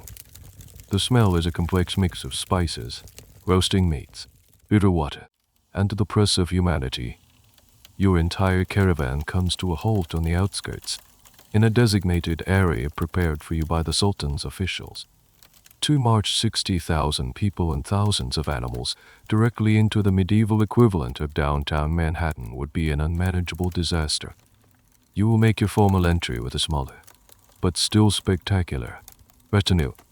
The day of your entrance into Cairo is a carefully staged piece of political theater. You are escorted by the Sultan's own Mamluk guard. Their polished armor and colorful banners a stark contrast to the hide shields and vibrant tunics of your own royal guard. The streets are packed with people, held back by soldiers. The crowds are a dizzying mosaic of faces and clothing merchants from Venice and Genoa, pilgrims from Persia and India, Arab scholars, local Egyptians, all craning their necks for a glimpse of the almost mythical King of Gold. You ride your white stallion, your posture regal and serene. Behind you march the 500 attendants, and their staffs of solid gold have exactly the intended effect. A collective gasp ripples through the crowd. The sun glinting off that much-polished gold is a sight so audacious, so beyond the normal scope of wealth, that it silences all the cynical rumors. This is real. People point and whisper, their eyes wide with disbelief. The architecture of Cairo is awe-inspiring. You pass by magnificent mosques with intricate geometric tilework, bustling bathhouses, and towering residential buildings packed tightly together. The city is a living museum of Islamic art and architecture.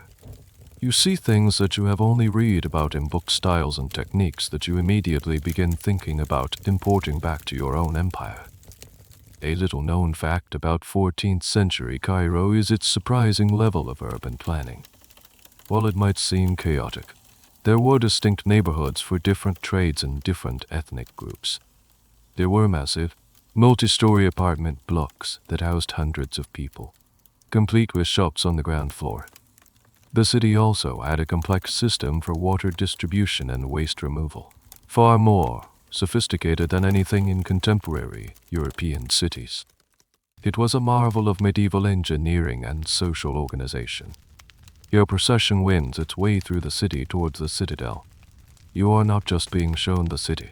You are being guided on a route designed to impress you with the Sultan's power. You pass by the massive, fortified gates, ride through neighborhoods filled with the grand homes of Mamluk emirs, and are constantly aware of the presence of his soldiers. It is a welcome, but a welcome on his terms. Finally, you arrive at the base of the citadel. It's a fortress within a city, a symbol of Mamluk power, built by the legendary Saladin centuries earlier. Here, you are to have your formal audience with the Sultan, Al-Nasir Muhammad. As you dismount, you and your closest advisors are lead up the winding path into the heart of Mamluk power. The air grows quieter, more rarefied. You leave the chaotic energy of the city behind and enter the cloister, dangerous world of court politics. You have successfully crossed the Sahara, but you are about to face a challenge of a different kind, a battle of wits and wills with one of the most powerful men on earth. The gold has gotten you through the door. Now your own character will be put to the test. You are ushered into the grand audience hall of the citadel. After the bright, chaotic energy of the Cairene streets, the hall feels cool, cavernous, and intimidating. Light filters down from high, arched windows, illuminating intricate mosaics on the walls and thick, luxurious carpets on the floor. The air is heavy with the scent of expensive incense and the silent weight of power. Mamluk guards, silent and motionless as statues in their finest ceremonial armor, line the walls. At the far end of the hall, seated on a magnificent, raised throne, is the Sultan, Al-Nasir Muhammad. He is a man in his prime, radiating an aura of absolute authority. He is flanked by his highest-ranking emirs and viziers, their faces unreadable. This is the heart of the Mamluk Empire, a court known for its sophistication, its wealth, and its deadly political intrigues. As you approach the throne, the Sultan's chamberlain, his chief of protocol, steps forward.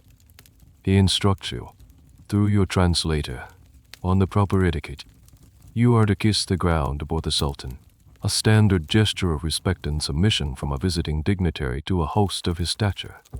And here, in this moment, a quiet diplomatic crisis unfolds. You stop. You are Mansa Musa.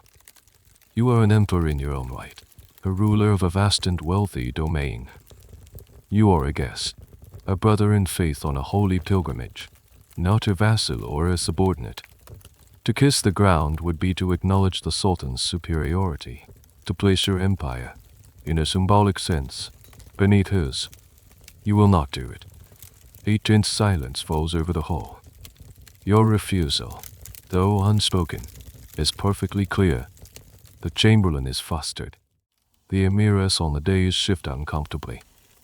This is a breach of protocol, a challenge to the established order. You can feel the eyes of the entire court on you. You stand your ground, your expression calm. Finally, you speak, your voice measured and respectful, but firm. You explain through your translator that you are a devout Muslim. As such, you prostrate yourself before Allah, and Allah alone. It's a brilliant move. You frame your refusal not as an act of political defiance, but as an act of piety. How can the Sultan, a defender of the faith, argue with a man who refuses to bow to any mortal out of pure devotion to God? Al-Nasir Muhammad, who has been watching this entire exchange with a hawk's intensity, is a shrewd and experienced ruler. He has dealt with proud and powerful men his entire life. He understands the nuance of the situation perfectly. To force the issue would be unseemly and could create an embarrassing diplomatic incident. To back down could be seen as a sign of weakness. He finds a third way. After a moment that feels like an eternity, a slow smile plays on his lips. He speaks, his voice carrying easily through the silent hall. He declares that he understands and respects your piety. He graciously waives the requirement. He then invites you to come forward and sit beside him, not as a subordinate, but as an honored guest, and equal. A collective, unspoken sigh of relief fills the room. The crisis has been averted. You have managed to assert your sovereignty without causing a major insult. You have won the respect of the Sultan, who sees in you not just a rich curiosity from the south, but a fellow monarch of substance and pride. Historians, by the way, absolutely love this story. They still debate its finer points. Was your refusal proclaimed, or a spur-of-the-moment decision? How much of the "I only bow to God" line was sincere piety and how much was savvy political maneuvering? It's a classic case study in the intersection of faith, tawhid, and diplomacy. You spend the next few hours in conversation with the Sultan. You speak of your journey, of the affairs of your respective empires. You find him to be intelligent, well-informed, and intensely curious about your lands. He asks about your gold, of course, but also about your army, your trade routes, and the practice of Islam in West Africa. You, in turn, ask about the politics of the region, about the holy cities you are about to visit. One little-known aspect of Al-Nasir Muhammad's reign is his passion for architecture. During his long time on the throne, he oversaw a massive building program in Cairo, commissioning mosques, hospitals, and aqueducts. He was a true builder, Sultan. This is something you two have in common.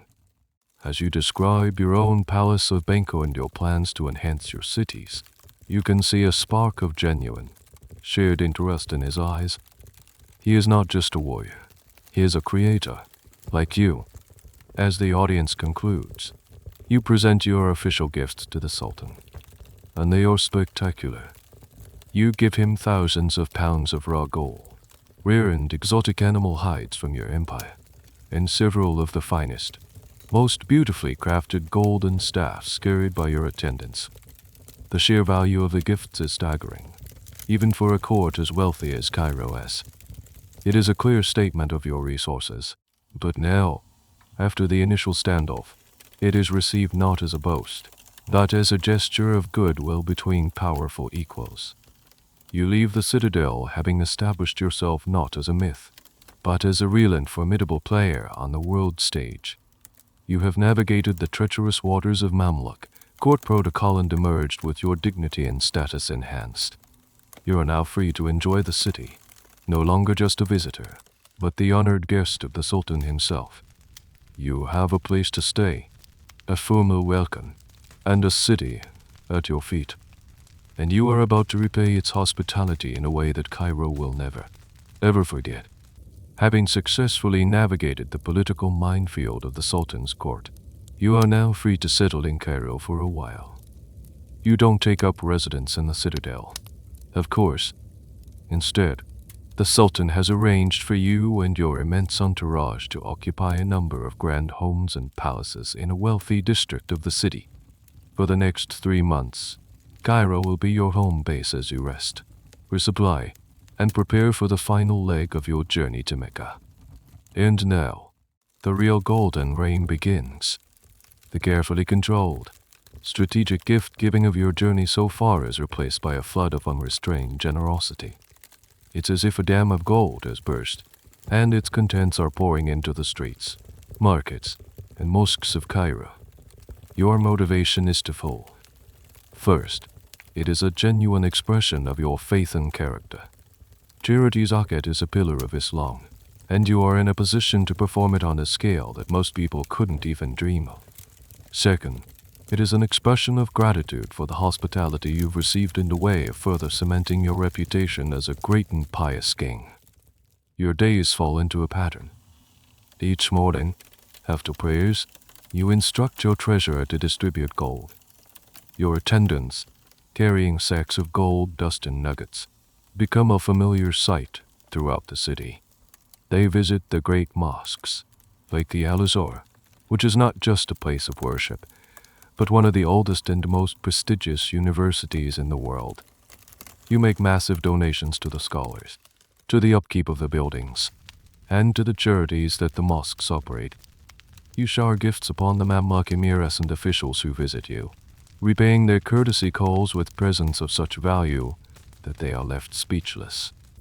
A court official might pay his respects and leave with a bag of gold worth more than his annual salary.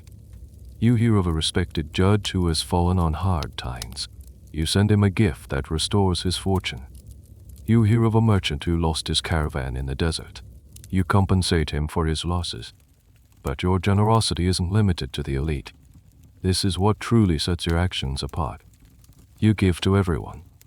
Your servants are instructed to never turn away the poor.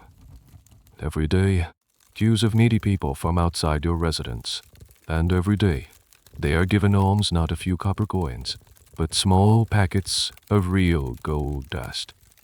A beggar who approaches you on the street might walk away with enough wealth to feed his family for a year. You go to the sprawling, chaotic markets of Khan el-Khalili, and you don't just shop, you dispense wealth. You buy goods at extravagant prices, paying a gold nugget for something worth a few silver dirhams. You tip serving staff, water carriers, and street performers with handfuls of gold dust. It's an economic shockwave delivered with a smile. The people of Cairo are ecstatic. They have never seen anything like it. You quickly become a folk hero, the Golden King from the West. Songs are composed about your generosity. Stories of your open-handedness are told and retold in every coffee house and marketplace, each retelling more embellished than the last. You are the best thing that has ever happened to the Cairene economy, or so it seems at first. A rather quirky historical tidbit from this period concerns the slave market. Cairo was a major hub for the slave trade. You and your entourage, being immensely wealthy newcomers, would have participated in the market, both buying and selling. But you did so in your own unique way.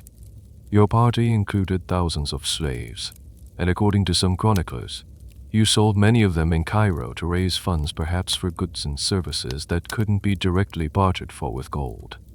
At the same time, you would also purchase slaves, particularly singing girls and learned servants, to add to your retinue. But the most interesting part is that you would also buy slaves simply to grant them their freedom as an act of piety. So, on any given day, your agents might be in the market selling one group of people while simultaneously buying and liberating another. It's a complex and, to modern eyes, deeply uncomfortable reality, but it reflects the very different moral landscape of the 14th century. Historians are still somewhat divided on the precise motivation for this level of spending. Was it purely naive, pious generosity? Or was it a more calculated display? Some argue that by flooding the market with gold, you were also making a powerful, non-military statement about the Mali Empire. You were demonstrating that your wealth was so vast it was essentially inexhaustible. You were showing the proud Mamluks that while they had the stronger army and the more ancient city, you commanded a resource that was, in its own way, even more powerful. It was soft power on an epic scale, a way of conquering Cairo not with swords, but with kindness and cash. For now, though, no one is thinking about the long-term consequences. The city is enjoying the party. Merchants are selling their entire stock of luxury goods. Artisans are working overtime to meet the demand from your court. Landlords are renting out properties at a premium. For the average Cairene, from the high-ranking emir to the humble street sweeper, your presence in their city is a golden blessing, a shower of prosperity that seems to have no end. The sun is shining, the gold is flowing, and no one sees the clouds gathering on the economic horizon. The golden shower continues, week after week. What started as a sensation has become the new reality of Cairo's daily life. The city's economy, once a relatively stable system based on a careful balance of gold dinars and silver dirhams, is now completely awash in your Malian gold. At first, this seems like a wonderful thing. Everyone feels richer. Money is easy to come by, and your entourage continues to spend with what seems to be a complete disregard for the concept of value. You in your grand residence are largely insulated from the street-level effects. You see the happy faces of the merchants you deal with, the gratitude of the poor you help, the fawning respect of the Mamluk officials. From your perspective, everything is going exactly as planned. Your generosity is winning hearts and minds, and your reputation is growing daily. You are a celebrated figure, the talk of the town, and your pilgrimage is already a legendary success before you've even reached Mecca. But in the bustling markets and the quiet counting houses, the first signs of trouble are beginning to appear. A baker who used to sell a loaf of bread for a few copper coins now finds his customers are happy to pay with a pinch of gold dust. To make change, he has to find someone to weigh the tiny amount of gold, a complicated transaction. Soon, it's just easier to start charging a whole silver dirham for the loaf, even though that's far more than it's worth. HES not being greedy, HES just adapting to the new, gold-saturated reality. A cloth merchant who sells fine silk from Damascus finds that your courtiers will pay his asking price without even haggling. In fact, they'll often pay double, just to be done with the transaction. Seeing this, the merchant realizes his prices are too low. He doubles them. Then he doubles them again. And still, your people pay. Why wouldn't they? To them, who have come from a land where gold is plentiful, the prices still seem reasonable. But for the average Cairene, the cost of fine silk has just quadrupled. This story repeats itself across the entire city. The price of everything, food, clothing, livestock, rent, services begins to creep upwards. It's not a sudden spike, but a slow, insidious inflation. The fundamental law of economics, supply and demand, is kicking in. You have so dramatically increased the supply of gold money that its value has started to fall. And when money becomes less valuable, you need more of it to buy the same things. One of the more peculiar effects of this is on currency exchange. Cairo was a global hub, and money changers were a vital part of its economy, facilitating trade by exchanging the coins of Venice, Genoa, Persia, and elsewhere. Their business was based on stable, predictable exchange rates. But your sudden injection of West African gold throws their entire system into chaos. The value of the gold dinar, the standard gold coin of the region, begins to plummet relative to the silver dirham and to other goods. A money changer's ledger, which was a model of stability a few months ago, now looks like a complete mess. You might find that the bag of gold coins he has in his strong crops is worth significantly less at the end of the week than it was at the beginning. It's a subtle process, and for a while, the city's general euphoria masks the underlying problem. People feel rich because they have more gold, but they don't immediately realize that their gold is buying less and less. It's like being on a treadmill that is slowly increasing its speed. You have to run faster and faster just to stay in the same place. Some of the Sultan's most economic advisors are likely watching this with growing alarm. They understand what is happening. They see the fabric of their economy being stretched to the breaking point. But what can they do? How do you tell a powerful and honored guest, a fellow king who is the personal guest of the Sultan, to please stop being so generous? How do you tell them that his piety and goodwill are accidentally poisoning your economy? It's an impossible diplomatic situation. They likely advise the Sultan in private, but publicly, everyone keeps smiling. This situation, by the way, is a subject of endless fascination for economic historians. They still debate the exact percentage by which you devalued gold in the region. Some medieval chroniclers, like the great historian Al-Umar I, who visited Cairo a decade after you, claim that the value of the gold dinar fell by as much as 20 to 25%. Modern economists have built models trying to verify this, analyzing the probable size of Cairo's economy versus the likely amount of gold you injected. The consensus is that while the exact numbers are uncertain, you single-handedly caused a genuine, significant, and prolonged inflationary crisis. You, however, remain blissfully unaware of the economic storm you are brewing. You are focused on the spiritual, the diplomatic, the grand gesture. You see your spending not in terms of market dynamics, but in terms of blessings given and received. You are operating on a completely different plane of understanding. The idea that giving away too much money could be a bad thing is a foreign concept, a paradox that hasn't yet occurred to you. But the quiet ticking of the economic time bomb is getting louder. The tipping point arrives not with a bang, but with a series of quiet, devastating realizations across the city. The slow creep of inflation suddenly accelerates into a full-blown price spiral. The baker who was charging a silver dirham for his bread now needs to. The landlord who doubled his rent now needs to double again just to keep up with his own rising costs. The dam of economic stability doesn't just leak, it bursts. For the wealthy elites and merchants of Cairo, this is a serious problem. Their stored wealth, much of it held in gold, is evaporating. The value of their assets is shrinking daily. But for the city's poor and its working class, it's a catastrophe. Their wages, paid in increasingly worthless currency, can no longer cover the cost of basic necessities. A laborer who earns a fixed number of copper coins per day suddenly finds that his wages can only buy half the food they could a month ago. The alms you've been distributing, which seemed so generous, are now barely enough to survive on because the prices of everything have skyrocketed. Your golden touch has become toxic. You have inadvertently impoverished the very people you were trying to help. The city that was celebrating your arrival is now beginning to suffer from it. The mood starts to shift from festive to fearful. The whispers in the coffee houses are no longer of your generosity, but of the insane cost of bread. Resentment begins to simmer beneath the surface. The Mamluk Sultan, Al-Nasir Muhammad, can no longer ignore the problem. His advisors bring him dire reports. The markets are in chaos. The currency is unstable.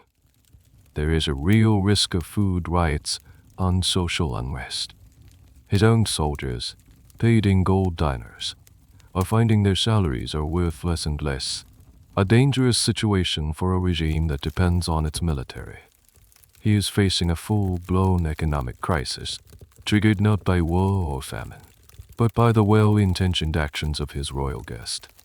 The chronicler Al-Umar I, writing about this period a dozen years later based on interviews with Cairene officials who lived through it, provides the most famous account of the crash. He wrote, "Gold was at a high price in Egypt until they came in that year. The MIT HQ a unit of gold did not go below 25 dirhams and was generally above. But from that time its value fell and it cheapened in price and has remained cheap till now. The MIT HQL does not exceed 22 dirhams or less. This has been the state of affairs for about 12 years. This account is the smoking gun, the historical evidence that your visit had a direct, measurable, and long-lasting negative impact on the region's primary measure of wealth. One of the more obscure consequences of this crash would have been on international trade. Cairo was a terminus of the Silk Road and the spice routes. Merchants from Venice and Genoa, who had complex financial arrangements based on the presumed value of the Egyptian gold dinar, would have found their profits wiped out. A Venetian raider who had agreed to a price for a shipment of pepper 6 months earlier would arrive in Cairo to be paid in gold that was now worth 20% less than he had calculated. This would have sent shockwaves through the merchant banking houses of Italy, causing confusion and losses far beyond the borders of Egypt. The ripple effects of your generosity were going global. Historians still argue about the duration of this economic depression. Al-Umari says the effects lasted for over a decade. That's an astonishingly long time for a single event to disrupt a major economy. Some modern historians think this might be a slight exaggeration, a way to make the story more dramatic. They argue that a resilient economy like Cairo S would have likely found ways to adapt more quickly, perhaps by shifting to silver or barter for a time. But there is no debate that the immediate crash was severe and that your name, for a while, was associated not just with wealth, but with economic chaos. You are, of course, the last person to understand the full extent of the damage you've caused. You are cocooned by your entourage, still living in a bubble of royal protocol. But eventually, the reality of the situation must have penetrated your golden shield. Perhaps your own supply masters report that the cost of provisioning your massive caravan for the onward journey has become inexplicably, astronomically high. Perhaps your vizier, a man with a keener sense of economics, finally sits you down and explains the hard truth. Or perhaps you notice it yourself, in the strained smiles and worried eyes of the very officials who were celebrating you just weeks before. The party, you finally realize, is over. The realization dawns on you, slowly at first, then with the force of a physical blow. You sit in the courtyard of your temporary palace in Cairo, the midday heat pressing down, but a different kind of chill runs through you. Your vizier has just finished explaining the situation, laying out the stark, unavoidable facts. He uses simple terms, talking about the price of bread, the value of a dinar, the plight of the city's poor. He doesn't accuse or blame. He simply presents the reality. Your generosity, your grand gesture of piety and goodwill, has backfired spectacularly. You came to Cairo to showcase the blessings of Allah, to share your wealth, to build bridges of faith. Instead, you have broken their economy. You have impoverished the working class, destabilized the currency, and created a crisis for the Sultan who has been your gracious host. It's a moment of profound, humbling shock. It's the 14th century equivalent of an influencer trying to do a feel-good charity giveaway and accidentally bankrupting the entire town. This is your oops moment, but on a geopolitical scale. The weight of this unintended consequence is immense. For months, you have seen yourself as a benevolent force, a river of gold enriching everything it touched. Now you see the truth. A river of gold, if it flows too fast and too high, doesn't enrich, it floods. It drowns everything. All your good intentions have paved a road to economic hell for the people of Cairo. You walk through the city that evening, perhaps in disguise, as rulers and stories often do, or perhaps just with a smaller, less conspicuous escort. You see it now with new eyes. You see the worried faces of the shopkeepers, the longer queues at the bakeries, the tension in the air that you were oblivious to before. The city that seemed so vibrant and joyful now feels strained and anxious. And you know, with a sickening certainty, that you were the cause. Your pride is wounded, but more than that, Your sense of justice and piety is deeply offended. Your actions have had the opposite effect of what your faith commands. You were supposed to ease the burden of the poor, not make it heavier. You were supposed to honor your host, not plunge his kingdom into chaos. This is a spiritual failure as much as it is an economic one. This leads to a fascinating and much debated question among historians. How economically literate were you? Was your initial, massive spending spree born of pure naivete, the action of a man from a gold-rich, barter-heavy economy who simply didn't understand the complex, currency-based markets of a metropolis like Cairo? Or did you understand the basics, but simply failed to appreciate the scale of your own impact? The latter is more likely. You were a sophisticated ruler of a vast trading empire. You understood value and exchange. What you likely couldn't comprehend, until it was too late, was the sheer disruptive power of the amount of gold you controlled. You were a walking, talking central bank, and you had just implemented a disastrous monetary policy without realizing it. One of the least discussed but logical consequences of this oops moment would have been its effect on your own people. Your 60,000 followers were also living in Cairo.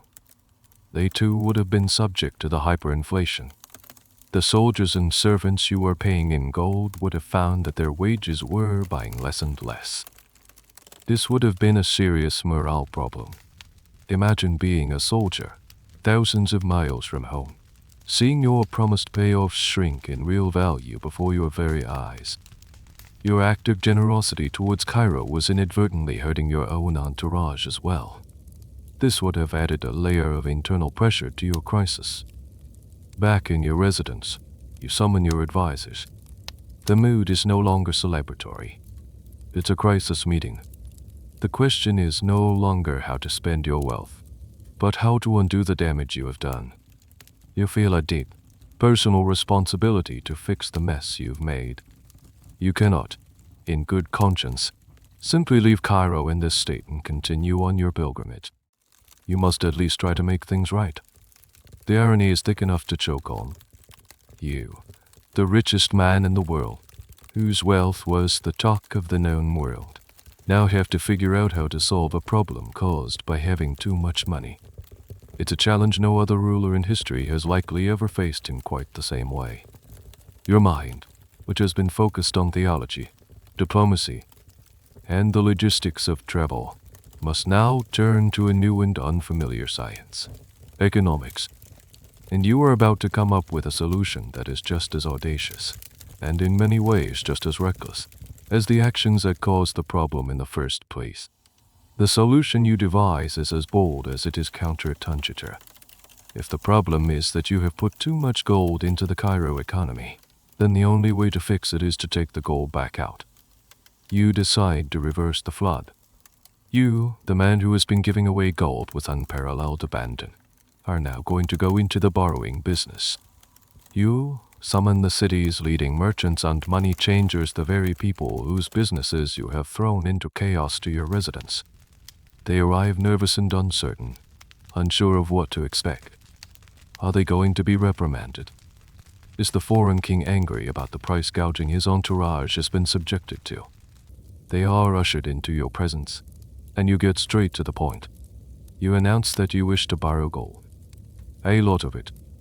You want to take back as much as you can from the Cairene market. But you know you can't just ask for it. You have to make them an offer they can refuse. So you propose to borrow the gold at an exorbitant rate of interest. You will pay them back, with a handsome profit, at a future day. The merchants are stunned into silence. The richest man in the world wants to borrow money from them. It makes no sense. It's like the ocean asking to borrow a cup of water. It takes them a moment to understand your logic. This isn't about you needing the money. It's a deliberate, large-scale market intervention. You are trying to sop up the excess liquidity you created. This move is, in many ways, even more shocking than your initial generosity.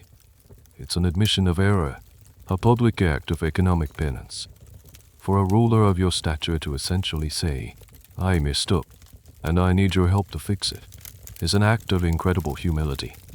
Or, seen another way, it's an act of incredible arrogance, the belief that you can manipulate and fine-tune an entire nation's economy on a whim, first by breaking it and then by fixing it. The chroniclers who recorded this, like you Marai Andale Curacao, were fascinated by this part of the story. It cemented your legend. You weren't just the man who was so rich he could devalue gold. You were also the man who then tried to single-handedly reinflate its value. It's a historical anecdote that sounds like it was invented by an economics professor to illustrate a theoretical concept. And so, the great borrowing begins. Your agents, who just weeks ago were handing out gold, are now going through the markets of Cairo with a new mission. They are collecting gold from merchants and giving them promissory notes in return, guaranteed by the full faith and credit of the Mali Empire. The merchants, seeing a chance to make a fantastic profit from a man who is clearly good for the money, are eager to participate. They bring you their gold, a reverse flow of the precious metal, back into your coffers, a quirky and likely unrecorded effect of this would have been on the city's criminal element. For months, with so much gold floating around, petty theft and scams related to gold dust would have been rampant. Now, suddenly, the big boss is buying it all back. The very merchants who might have been targets are now funneling their cash to you. It would have been a confusing time to be a Cairene gold thief. Now historians debate the effectiveness of this bizarre monetary policy. Did it actually work? The answer is complicated. On one hand, yes, it probably did help to reduce the amount of gold in immediate circulation, which would have put a brake on the runaway inflation. It would have restored some semblance of scarcity to the metal, which is the foundation of its value. By taking on so much debt, you were effectively recalibrated the market. On the other hand, the damage was already done. Prices had already adjusted to the new reality, and contracts had been signed. You couldn't just turn back the clock. Furthermore, your borrowing may have caused a new set of problems. It might have created a credit crunch, as merchants funneled all their available capital to you instead of using it for their own businesses or extending credit to others. And while the chroniclers mention you doing this, they are less clear on the aftermath. Did you actually pay back all these loans with the promised interest on your return journey from Mecca? History seems to assume you did, as your reputation for integrity remained intact. But it was an audacious and risky financial maneuver. This whole episode reveals a fascinating aspect of your character. You are not just a ruler. You are a problem solver on a grand scale. You don't just accept the consequences of your actions. You try to wrestle with them, to bend them back into shape through sheer force of will and wealth. You broke an economy with generosity, and you tried to fix it by taking on massive debt. It's a testament to your power, your sense of responsibility, and perhaps a healthy dose of royal hubris. As you prepare to finally leave Cairo, you have not only left an indelible mark on its history and its legends, but you have also received a crash course in a subject you never knew you needed to master: macroeconomics. Your extended stay in Cairo, with its dramatic arc from celebrated hero to unintentional economic villain and back to market savior, becomes more than just a stopover. It becomes a profound, unscheduled lesson. As you finally prepare your caravan for the onward journey to Mecca, you are a changed man. You are not just a king who has learned about a foreign city. You are a ruler who has been forced to confront the very nature of wealth itself. Before Cairo, gold was an abstract concept to you, a symbol of power and divine favor, a resource so abundant it seemed limitless. You understood its value in terms of what it could build and who it could command. But you did not truly understand its other side, its volatility, its capacity to distort and disrupt, its intricate relationship with the lives of ordinary people.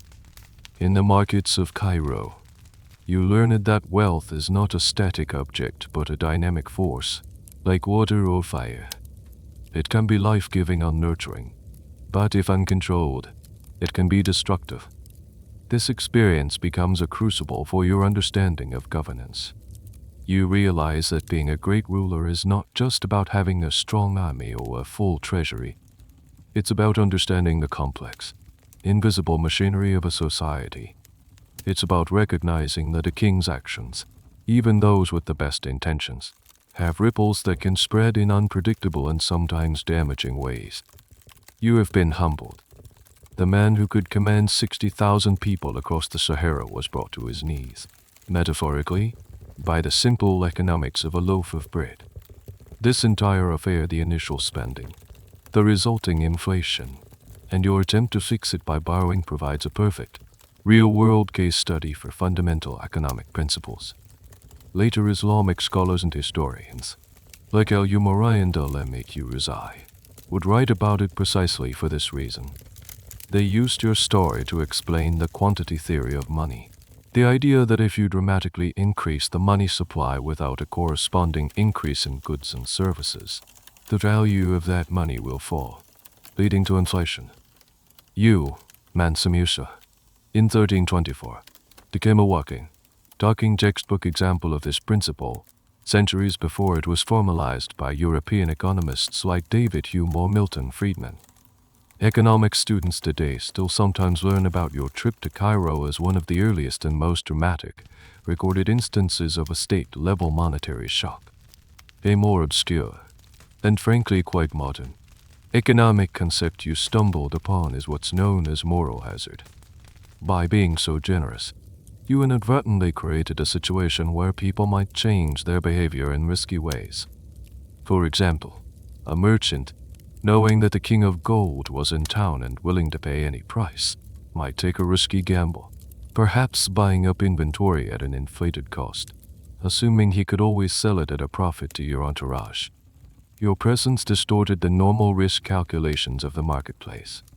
This is a subtle but important part of the chaos you unleashed. The question of what the Mamluk Sultan, Al-Nasir Muhammad, truly thought of all this is a subject of endless historical speculation.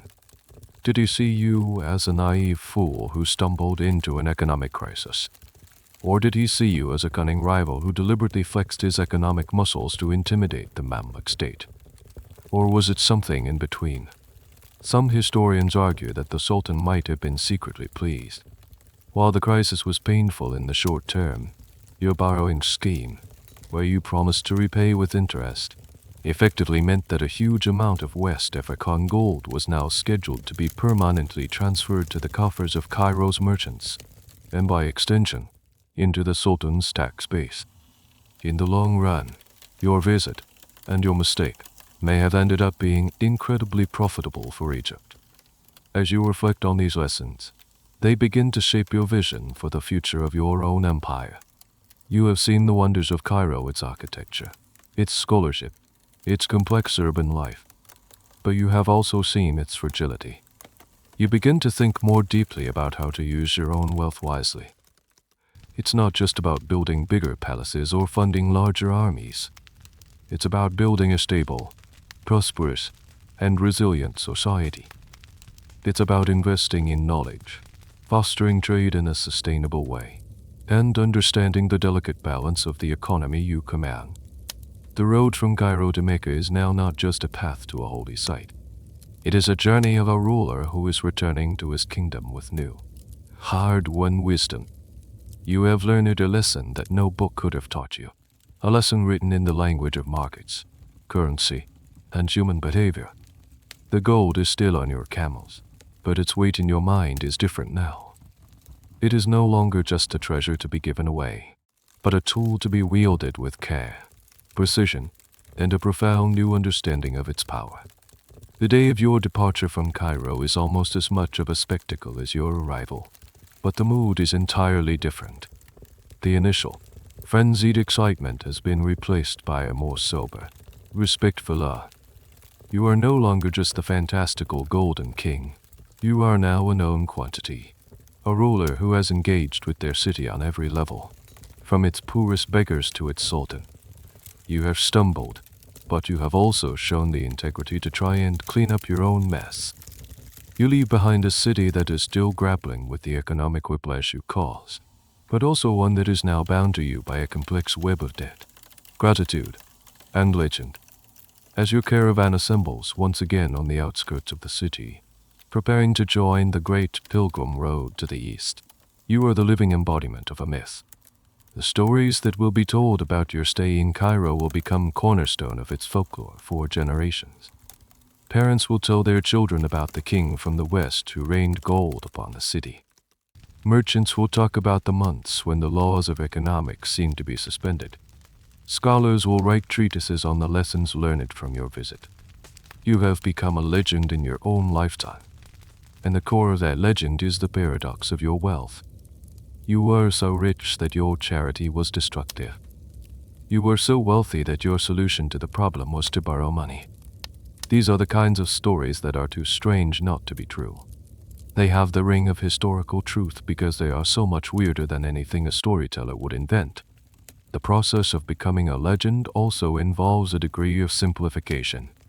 The complexities of your actions, the mix of piety, political calculation, and economic naivete will be smoothed out over time. In the popular imagination, you will simply become the man who crashed the gold market. It's a catchy headline, and it will stick.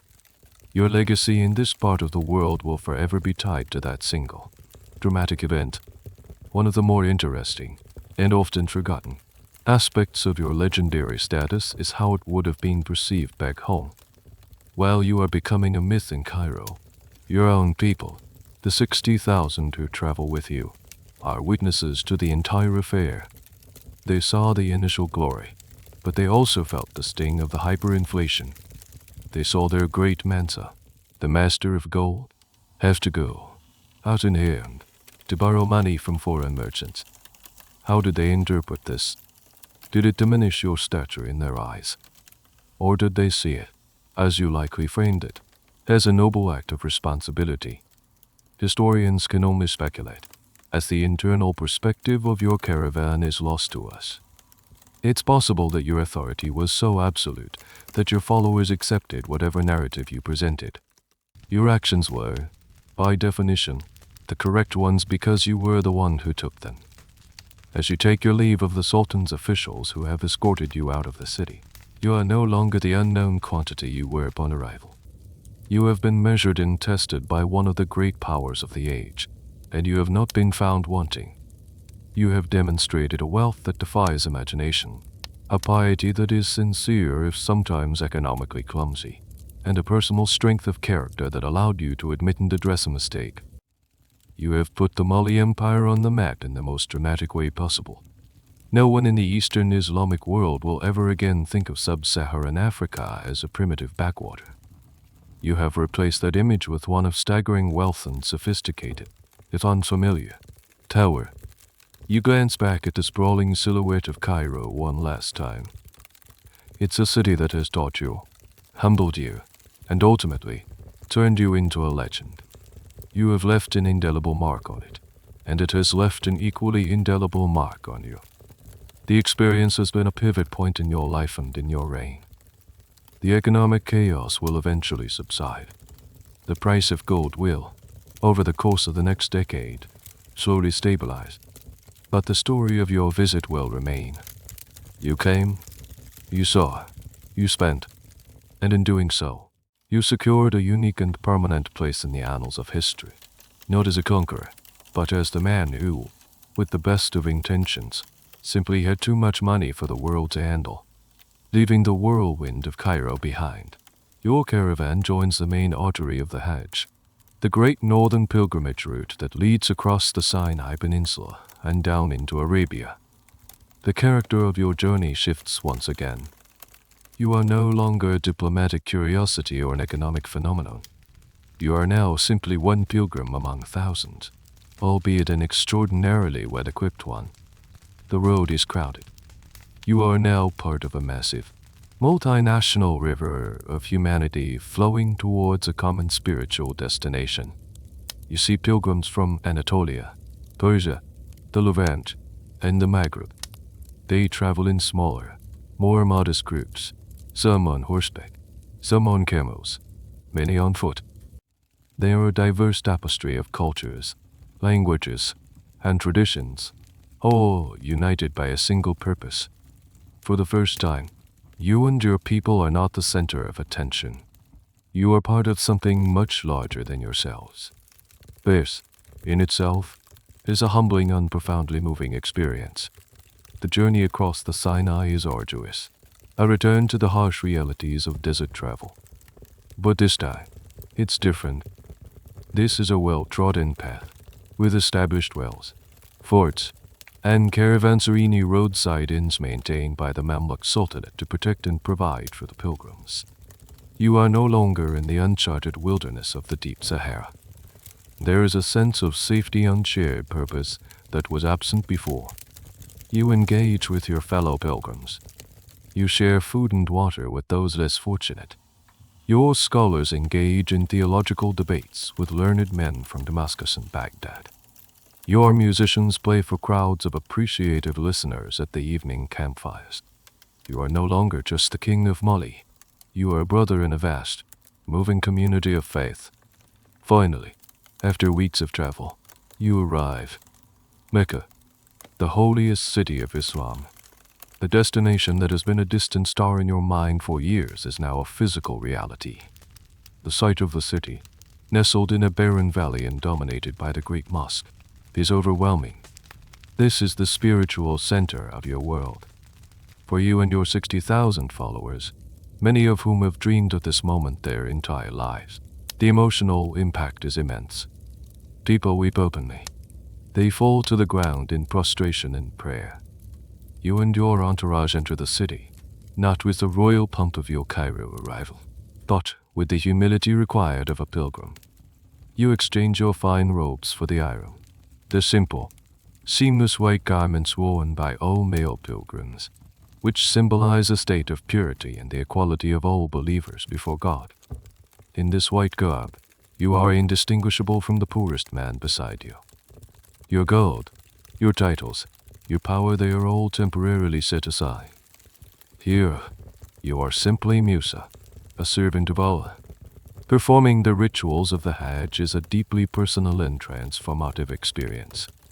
You circumambulate the Kaaba, the great black cube at the center of the great mosque, along with a swirling sea of thousands of other pilgrims. You perform the ritual walk between the hills of Safa and Marwa. You travel to the plain of Arafat, standing in prayer from noon to sunset, asking for God's mercy and forgiveness. This is the spiritual climax of your journey, the very reason for this entire colossal undertaking. Your immense wealth does not stay hidden for long. However, even in Mecca, your generosity is legendary. You make colossal donations to the Sharifas of Mecca, the hereditary rulers of the holy city. You fund repairs and expansions of the religious sites. You provide food and lodging for thousands of poor pilgrims who would otherwise be destitute. You are, once again, spending lavishly, but here, in the holy city, it feels different. It's not about diplomacy or showing off. It is a direct act of religious devotion, an offering to God in His most sacred place. A little-known fact about Mecca during this period is its own complex economy. The city's entire livelihood depended on the annual pilgrimage. The Sharifas and merchants of Mecca had a sophisticated system for managing, housing, and profiting from the massive influx of pilgrims. Your arrival, with your immense resources, would have been a massive boon to them, the single greatest economic event of their year, or perhaps their decade. While your spending in Cairo caused a crisis, your spending in Mecca, a city built to absorb the wealth of pilgrims, was likely a welcome and manageable windfall. After completing the Hajj in Mecca, you also travel to the nearby city of Medina, the second holiest city in Islam, where the Prophet Muhammad is buried. Here too, you perform the religious rituals and distribute immense sums in charity. You have now fulfilled the sacred duty that called to you from across the desert. You have completed the pilgrimage. The journey back home, however, will be a journey of a different sort, one focused on gathering not just spiritual blessings, but knowledge, talent, and new ideas to reshape your empire. The return trip will be as consequential as the journey out. The journey home begins. The spiritual climax is over, and a new sense of purpose settles over you and your caravan. You are no longer just pilgrims. You are now HAJs, men and women who have completed the sacred journey, a title of great respect that you will all carry for the rest of your lives. The mood is one of accomplishment and serene satisfaction, but also of a new, forward-looking energy. You are not just returning to the past. You are carrying the future of your empire with you. Your return journey, for the most part, retraces your steps. You travel back through Arabia, across the Sinai, and back to the familiar territory of Egypt. But your perspective has shifted. You are no longer just observing the lands you pass through. You are actively recruiting. Your time in the great centers of Islamic civilization, Cairo, Mecca, and Medina has opened your eyes to the wealth of knowledge and skill that exists in this part of the world. You realize that your empire's gold is a tool that can be used to acquire something even more valuable: human capital. You send out agents with a new mission. They are not just buying supplies, they are headhunting. You seek out the brightest minds and the most skilled hands. You meet with scholars from the great universities, men whose knowledge of Islamic law, theology, astronomy, and mathematics is legendary. You are captivated by their learning, and you make them an offer they can't refuse. Come back with me to Mali. I will give you wealth, respect, and the resources to establish a new center of learning in the heart of my empire. You also seek out artisans and, most importantly, architects. The monumental stone and brick architecture of Cairo has left a deep impression on you. The soaring minarets, the grand domes, the intricate arches, these are forms and techniques unknown in your homeland, where buildings are sculpted from earth and wood. You find a man named Abu Ishaq al-Sayshalai, a poet and architect from Granada, in Andalusia, who had also made the pilgrimage. He is a master of the advanced Moorish architectural style. You persuade him to enter your service and return with you to West Africa. He will become the instrument of your new architectural vision. This act of bringing back talent is one of the most significant, and perhaps most overlooked, long-term consequences of your Hajj. It's a historical brain drain, but in reverse. You are using the power and wealth of your African empire to draw the intellectual and artistic elite from the Arab world to your court. It's a testament to your ambition. You don't just want to be rich. You want to build a civilization that can stand alongside the great centers of the Islamic world. As you travel, you reflect on the lessons of your journey. The vastness of the Sahara taught you humility and the fragility of life. The chaos of Cairo taught you the complex responsibilities of wealth and power. The holiness of Mecca and Medina deepened your faith and clarified your purpose. You are returning as a more complete ruler, a man of immense faith, but also a man with a new, pragmatic understanding of the world. There is a historical debate about your return trip through Cairo. Some chronicles suggest that on your way back, you were still paying off the massive debts you had incurred. Other accounts claim that you had to borrow even more money because your lavish spending in the holy cities had depleted your funds more than you anticipated. The idea of the world's richest man running out of cash and having to take out more loans is a tantalizing one, though likely an exaggeration. It's more probable that your financial situation was simply more complex than the legends suggest. Managing the finances of a mobile city for over a year was a logistical nightmare, and it's plausible you had cash flow problems, even with mountains of gold in your baggage train.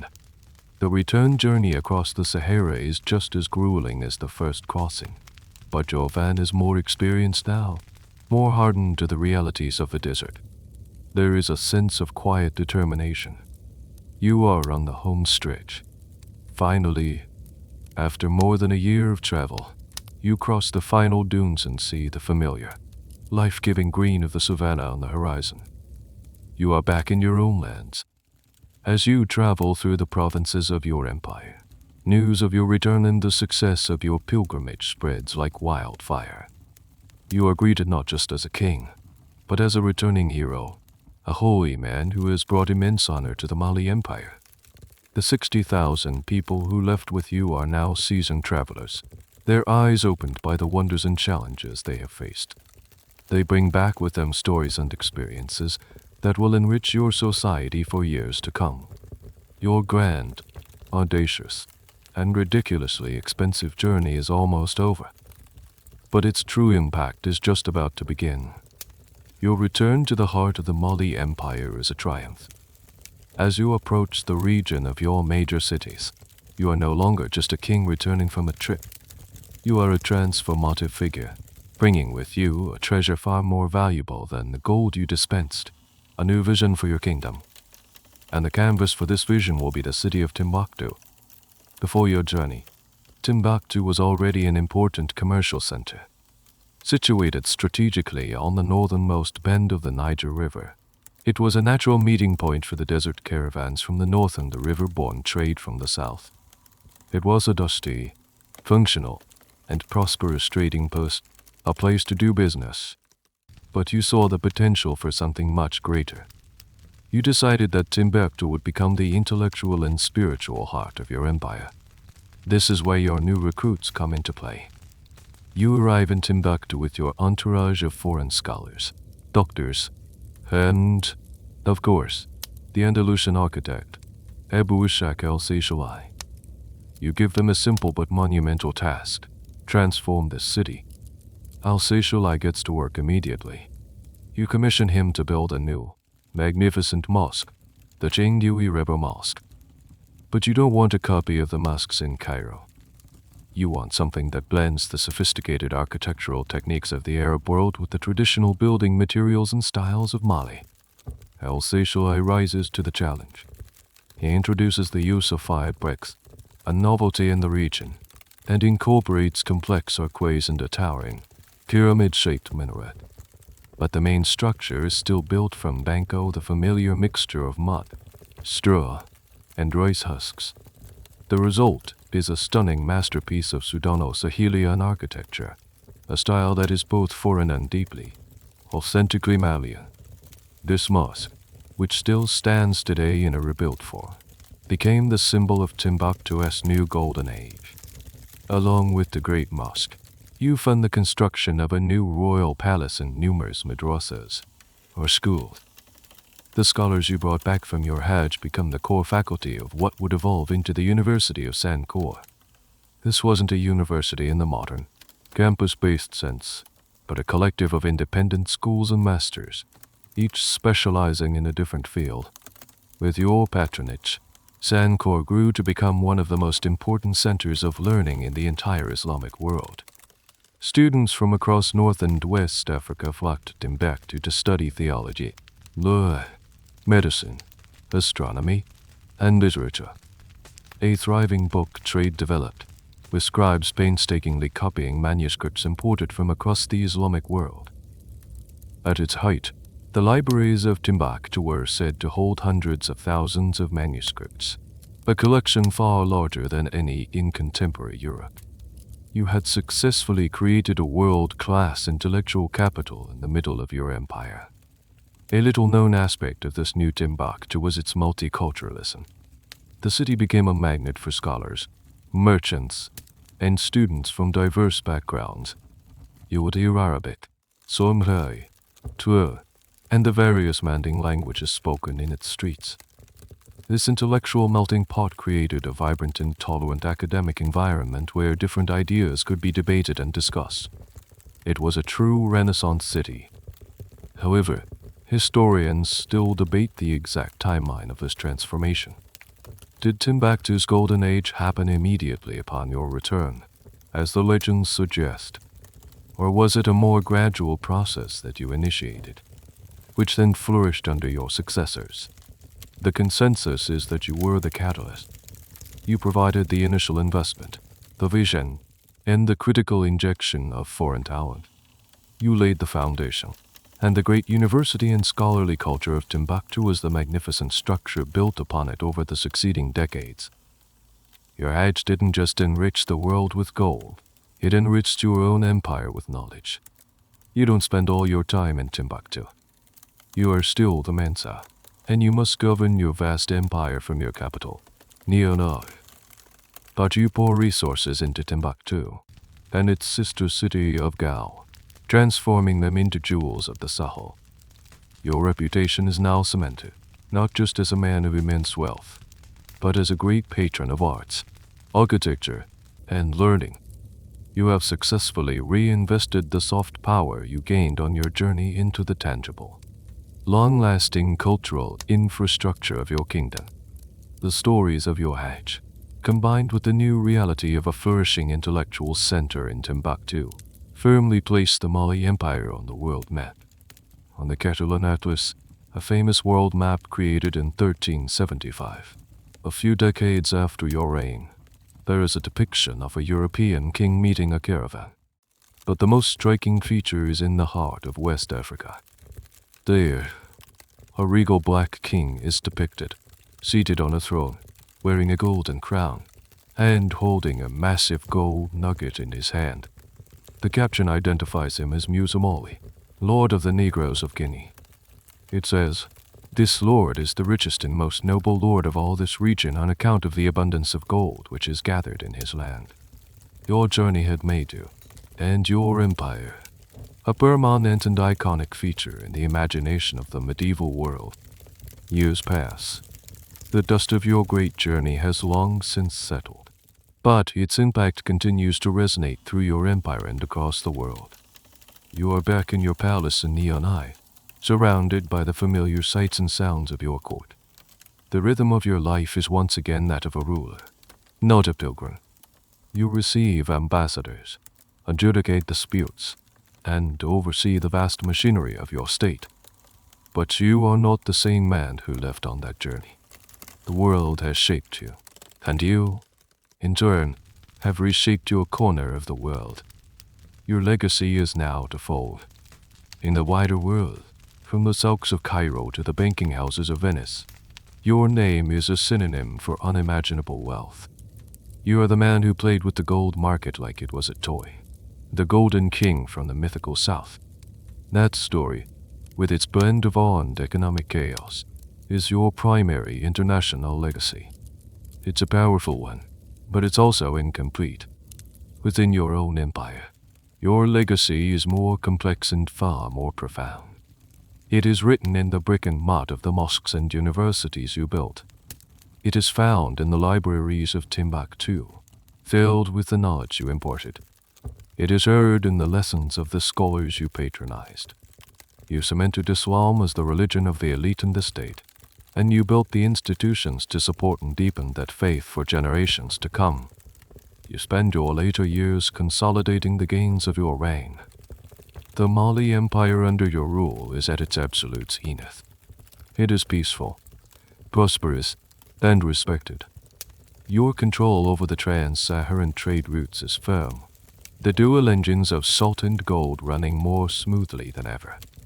The new intellectual centers you founded are flourishing, producing a generation of homegrown scholars, doctors, and jurists. However, no golden age lasts forever. You are mortal, and the empire you command, for all its power, is still a complex and sometimes fragile entity.